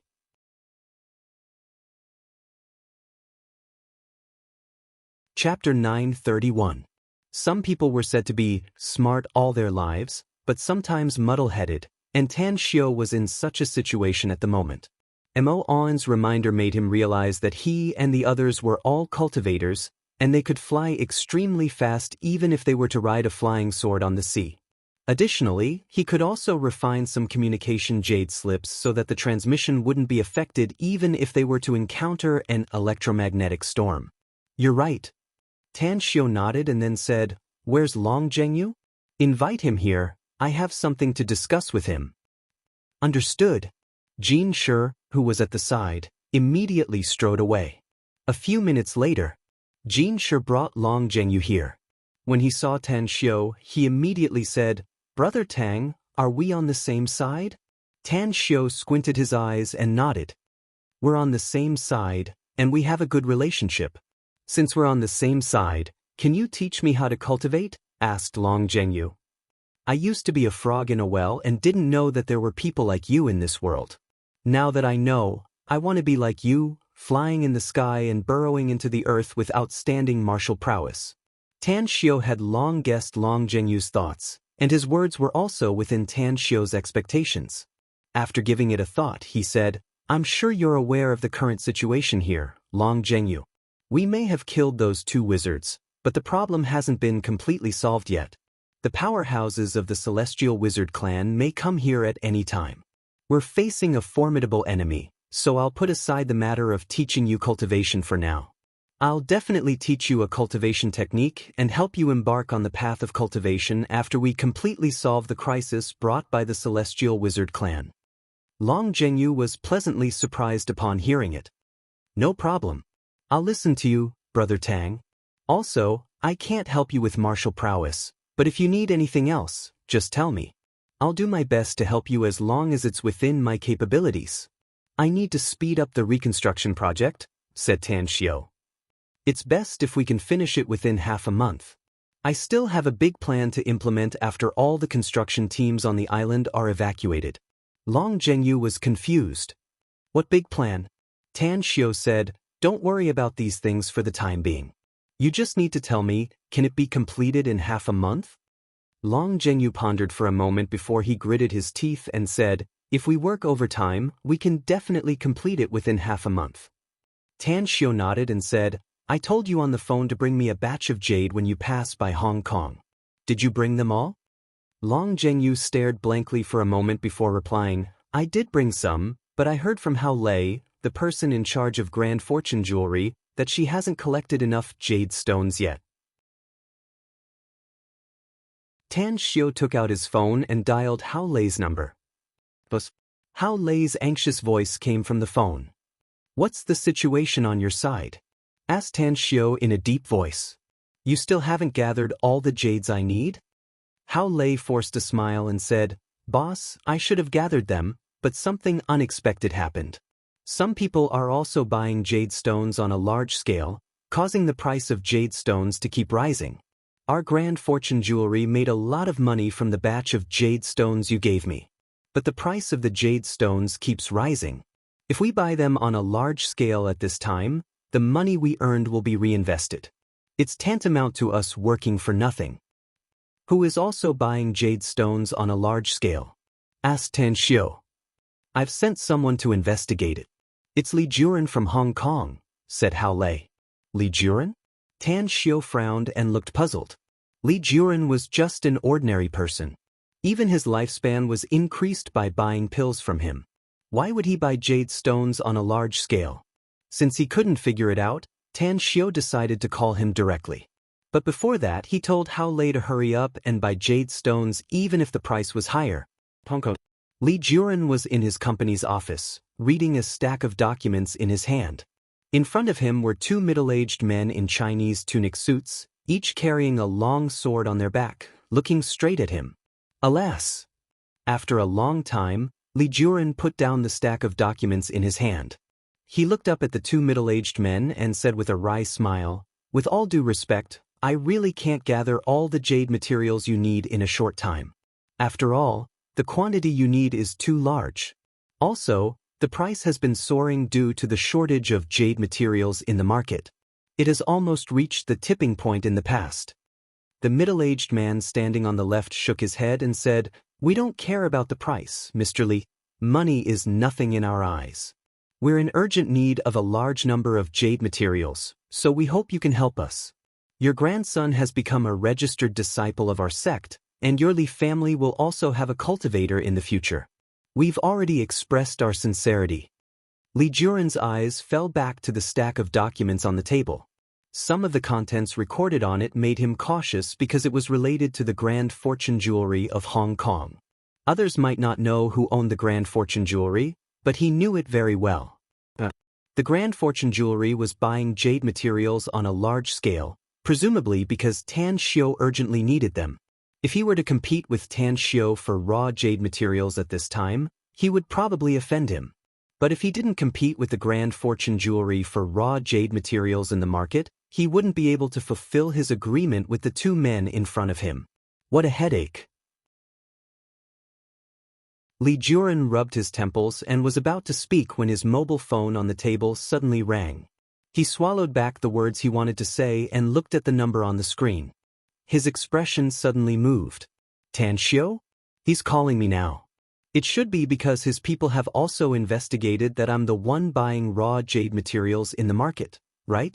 Thinking up to this point, Li Juren immediately looked at the two middle-aged men in Chinese tunics and said, "Can you give me some time to think of a solution? I'll invite you to the Everlasting Feast Hall tonight, and I'll give you an answer when the time comes. How about it?" The two middle-aged men looked at each other and immediately nodded. They refused Li Juren's invitation and directly left the office. "Hello, Tan Xiu." Li Juren answered the phone and spoke. "Elderly, I need an explanation from you," asked Tan Xiu. "I know what you want me to explain, Tan Xiu," said Li Juren with a forced smile. "I hope you won't take offense to this matter. I didn't know that your Grand Fortune Jewelry was buying raw jade materials in a large scale. Two mysterious people came to my place 10 days ago. Their real identity is cultivators, but I still don't know their origin. I made a deal with them. They accepted my grandson as a disciple and obtained a cultivation technique, while I need to help them buy raw jade materials. Just before I picked up your call, they were still standing in front of me, asking me for raw jade materials." "You really don't know their identity?" asked Tan Xiu. "What do they need raw jade materials for?" "I really don't know," said Li Juren. Tan Xiu was silent for a moment and then said, "Elderly, I'm in urgent need of raw jade materials now. I must gather enough raw jade materials within 15 days to carry out my major plan. Therefore, I hope you can give up on buying them. As compensation, I can teach your Li family a cultivation technique." Li Juren's eyes lit up. He could hear the hidden meaning in Tan Xiu's words. The two previous cultivators only promised to accept his grandson as an in-name disciple. They even had a condition that forbade his grandson from teaching the cultivation technique to outsiders. But Tan Xiu's words didn't mean that. He said that he would impart a cultivation art to the Li family. Once the Li family obtained it, they would have the final say on who wanted to cultivate it. One person, one family. Li Juren made a decision in an instant and said in a deep voice, "Tan Xiu, I've given most of the raw jade materials I bought to them, but a small part is still stored in the warehouse of my Li family. I'll send some people to secretly send those raw jade materials to Chief Hao of the Grand Fortune Jewelry. Also, I'll give up on buying raw jade materials and won't sell them for at least half a month." "Thank you, Elderly," said Tan Xiu with a satisfied smile. "I'll treat you to a drink to express my gratitude when I return to Hong Kong. We're friends, and I've gotten great benefits from you before, so this is nothing," said Li Juren with a smile. 9 Dragons Island. After hanging up the phone, Tan Xiu looked at Mo and said, "Call Xiao Xue and tell her to tell Ji Qimei to give up the matter of the headquarters in Jingmen Island and rush to 9 Dragons Island. My current strength is still too low. I'm afraid I won't be able to fight against nascent soul stage experts if they come. This is our base, so I need her to take command." "Understood." Mo nodded. The next day, Tang Guang and Tang and escorted Xingluan, the petite woman, and the 5 guardian elders of Xingluan to 9 Dragons Island. Tan Xiu received them and arranged them to stay in a built area on the island. However, he didn't report the situation on 9 Dragons Island to avoid trouble. He even asked them to stay in that small area and not stroll around the island at will. The third day, a group of core experts of the Everlasting Feast Hall arrived, totaling more than 80 people. Under Tan Xiu's arrangement, they were scattered all over the island and were responsible for security. However, he took advantage of this time to teach them a lot of spells in order to prepare for the upcoming battle. As for how many spells they could master in a short period of time, Tan Xiu didn't know. Additionally, Tan Xiu also sent a group of peripheral members of the Everlasting Feast Hall and ordered them to be stationed on 16 deserted islands within 200 nautical miles around the island. They were responsible for monitoring the situation in the surrounding waters and immediately report to him once any suspicious ships or people appeared. Time flew by. 14 days passed in the blink of an eye. When the first ray of sunlight rose from the east in the morning, Tan Xiu, who was sitting cross-legged on the top of the palace in cultivation, heard Long Zhengyu's shout below.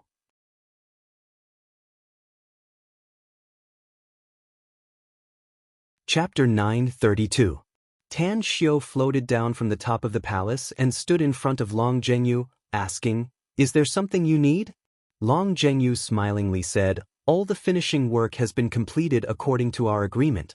All the workers can leave Nine Dragons Island today. All the construction equipment can also be transported away within 3 days.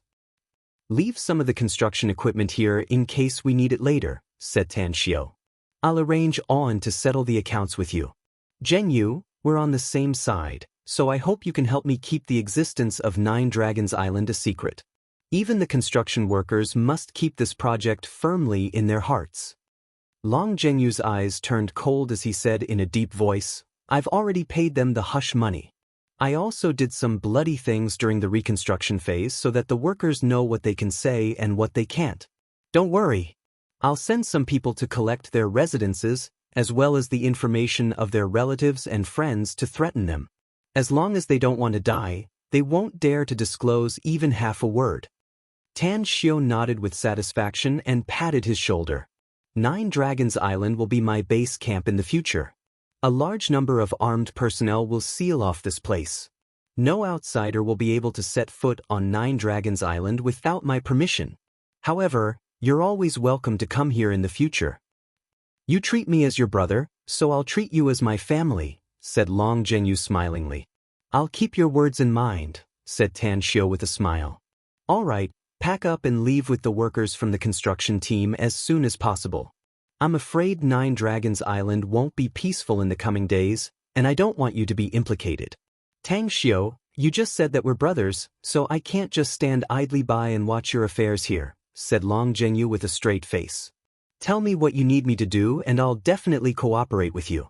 Tan Xiu shook his head and said, "Ordinary people staying on Nine Dragons Island will not only be of no help to me, but will also become a burden. Listen to me and leave quickly. We'll meet again when I return to China." Long Zhengyu was silent for a while before he nodded and said, "Pay attention to your safety. I'm still waiting for you to come back to China to have a drink together." "Don't worry." Tan Xiu nodded. With the departure of Long Zhengyu and the construction team, Tan Xiu came to the reserve warehouse built on the island the next evening. Because of the importance of jade raw materials, Tan Xiu arranged for Mo Au to stay here these days. When Mo Au saw Tan Xiu, he immediately came out to greet him. Tan Xiu nodded and said, "Originally, I was worried that there were outsiders on the island, so I put all the jade raw materials here. Now, I need to take them away so you don't have to stand guard here. I have a task for you." "What mission?" asked Mo Au. "I need you to personally go to Clam Island and select 3,000 of the best children from the tens of thousands of them," said Tan Xiu. "Then bring them to Nine Dragons Island in secret. Remember, your whereabouts must not be exposed. If you are discovered, immediately eliminate the other party." "Don't worry, boss. I'll do it well," said Mo Au with a solemn expression. Tan Xiu thought for a while and exhorted again, "There are a lot of felons I rescued from Israel's labor camp 1319 on Clam Island. They are still in the observation period and are not the real members of the Everlasting Feast Hall. Therefore, they must not know the whereabouts of those 3,000 children." "How should I answer if they interrogate me?" asked Mo Au. "Tell them that it's my order to transfer those 3,000 children to other places," said Tan Xiu. "Tell them that this is an absolute secret and you must not tell anyone about it." "I understand," Mo Au replied and immediately left. Tan Xiu stored all the piles of jade in front of him into his interspatial ring and began to arrange a feng shui array for 9 Dragons Island according to his previous plan. It was called the 9 Dragons Pearl Array. This array was the one he used to protect his cultivation place in the immortal world. However, due to his limited strength, he had modified the 9 Dragons Pearl Array and simplified it a lot. However, he believed that once this array was completed, let alone a nascent soul stage expert, even a spirit formation stage expert or a peak body integration stage expert wouldn't be able to break it. For a full day, Tang Xiu didn't eat or drink, nor did he sleep or rest to arrange the array. The moment the array was successfully arranged, a golden energy shield enveloped the entire 9 Dragons Island. Countless quaint golden characters constantly wandered on the energy shield as the heaven and earth spiritual energy swarmed over from all directions. In just half an hour, all the heaven and earth spiritual energy within a radius of 500 kilometers was completely absorbed. The richness of the heaven and earth spiritual energy here has increased by more than 10 times. Just taking a breath here can make one feel the abundant heaven and earth spiritual energy entering the body through the throat. This feeling is wonderful. This was the thought of hundreds of people on 9 Dragons Island. In the boundless sea, a medium-sized liner was quickly sailing toward the direction of 9 Dragons Island. A peerless Taoist nun in a blue Taoist robe was standing at the bow of the ship while holding a fly whisk. Behind her, there were 4 beautiful girls in white dresses with their hair combed into buns. Their eyes were focused on their noses and their noses were focused on their hearts. It was obvious that they had sunk into a mysterious cultivation atmosphere. What's going on? Suddenly, the Taoist nun's complexion changed. She was keenly aware that the heaven and earth spiritual energy in the surroundings was rushing toward the southeast like a tide. It was as though there was a black hole there that was devouring the heaven and earth spiritual energy. The 4 girls in white dresses opened their eyes at the same time at this moment and looked surprised as they also looked to the southeast. One of the girls paced 2 steps forward and respectfully said, "Master, the direction where the spiritual energy is flowing is the same direction our ship is sailing. Could it be the island where my junior brothers are? You're all going forward on the ship. I'm going to check the situation," said the Taoist nun in a deep voice. "Remember, I received a message from your junior brother a few days ago. The 9 Dragons Island's master has sent some people to guard the deserted islands around 9 Dragons Island. Tell them your real identity if you meet them and they won't stop you." "Understood." The 4 girls respectfully nodded. The Taoist nun's figure soared into the sky and disappeared in the southeast horizon in an instant. The jade hairpin under her feet kept getting bigger and brought her closer to 9 Dragons Island quickly. "What's that?" The Taoist nun's pupils suddenly shrunk after she saw the golden energy shield shrouding 9 Dragons Island ahead. A storm was set off inside her heart. Even though she had already realized what it was, the shock still made her somewhat incredulous and hard to accept. It was an array. An unparalleled array. She had seen many arrays and was even proficient in them. But she never dared to imagine that she could see such a mysterious and powerful array in her life. Who is it? Who set up this feng shui grand formation? The gap between the Sex Mountain Protecting Array and this array is too big. After approaching the golden energy shield, the Taoist nun didn't rush to contact the people on 9 Dragons Island. Instead, she flew around the entire 9 Dragons Pearl Array several times and studied it for more than an hour, yet she couldn't see through the mysteries of this array. She had a hunch that not only would she fail to break through this array, but she would also die inside it. Finally, as the liner sailed over, she landed on the bow deck of the liner and loudly shouted, "Taoist Zixuan of the whole unitary sect pays respect to the island master of 9 Dragons Island. I hope the island master will allow us to meet you on the island. The array has just been completed, so please wait outside for 7 days. The island's mountain protecting array will be completely formed after 7 days, and I'll naturally open the portal to let you in. Otherwise, removing the array now is tantamount to destroying the array's foundation. I hope Taoist Zixuan can forgive me if I've neglected you." Taoist Zixuan was silent for a long while and then slowly said, "If so, we'll wait outside for 7 days." At the top of the palace, Tan Xiu was holding a lunchbox and wolfing down the food. He hadn't eaten or drunk anything for many days to arrange the array, so he had consumed a lot of energy. He was so hungry that his stomach was rumbling and his chest was sticking to his back. Ji Qiming, who was behind him, had a smile on the corner of her mouth. She was well aware of Tan Xiu's former identity, but who could have imagined that the Supreme who once stood at the peak of the immortal world would actually ignore his image and sit on the roof to gorge himself? If his current appearance were to be seen by the people of the hundreds of millions of races in the immortal world, their eyes would probably pop out of their sockets. Please eat slowly, Venerable Lord. If it's not enough, I'll go get some more food. Ji Qimei endured for a long time before she could restrain her smile and respectfully spoke. Tan Xiu's mouth was full of food, so he was too lazy to speak and just waved his hand casually. After he finished the second meal Ji Qimei brought, he burped contentedly and wiped the food stains on the corner of his mouth. Then he sighed and said, "Even immortals need to eat, drink, and defecate. It's just that the food they eat is different. I'm just immortal now, so I can't do without grains.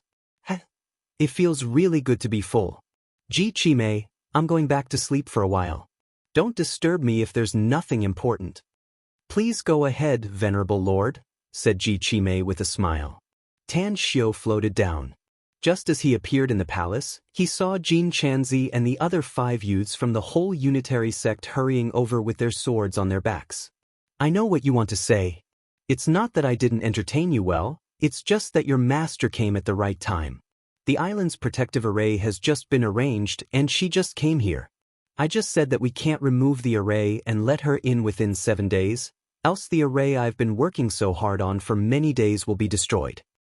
Big Brother Tang, since my master can't come in, can we go out?" asked Jin Chanzi with a forced smile. "You can't go out unless you think you have the ability to break out." Tan Xiu shook his head. "Otherwise, you can only stay on the island for 7 days. Jin Chanzi and the other 5 youths exchanged glances and shook their heads with forced smiles. They could sense the power of the island's protective array and were well aware that they would be crushed to pieces and obliterated by the island's protective array if they tried to break out. You're tuning in to the Passion Pages YouTube channel. We're so grateful for your support, and don't forget to subscribe to join us on this incredible journey through captivating stories. Your generosity through donations truly makes a world of difference, as it's the primary source of revenue that allows me to expand and enhance this channel for you. Thank you from the bottom of my heart for being a part of this adventure.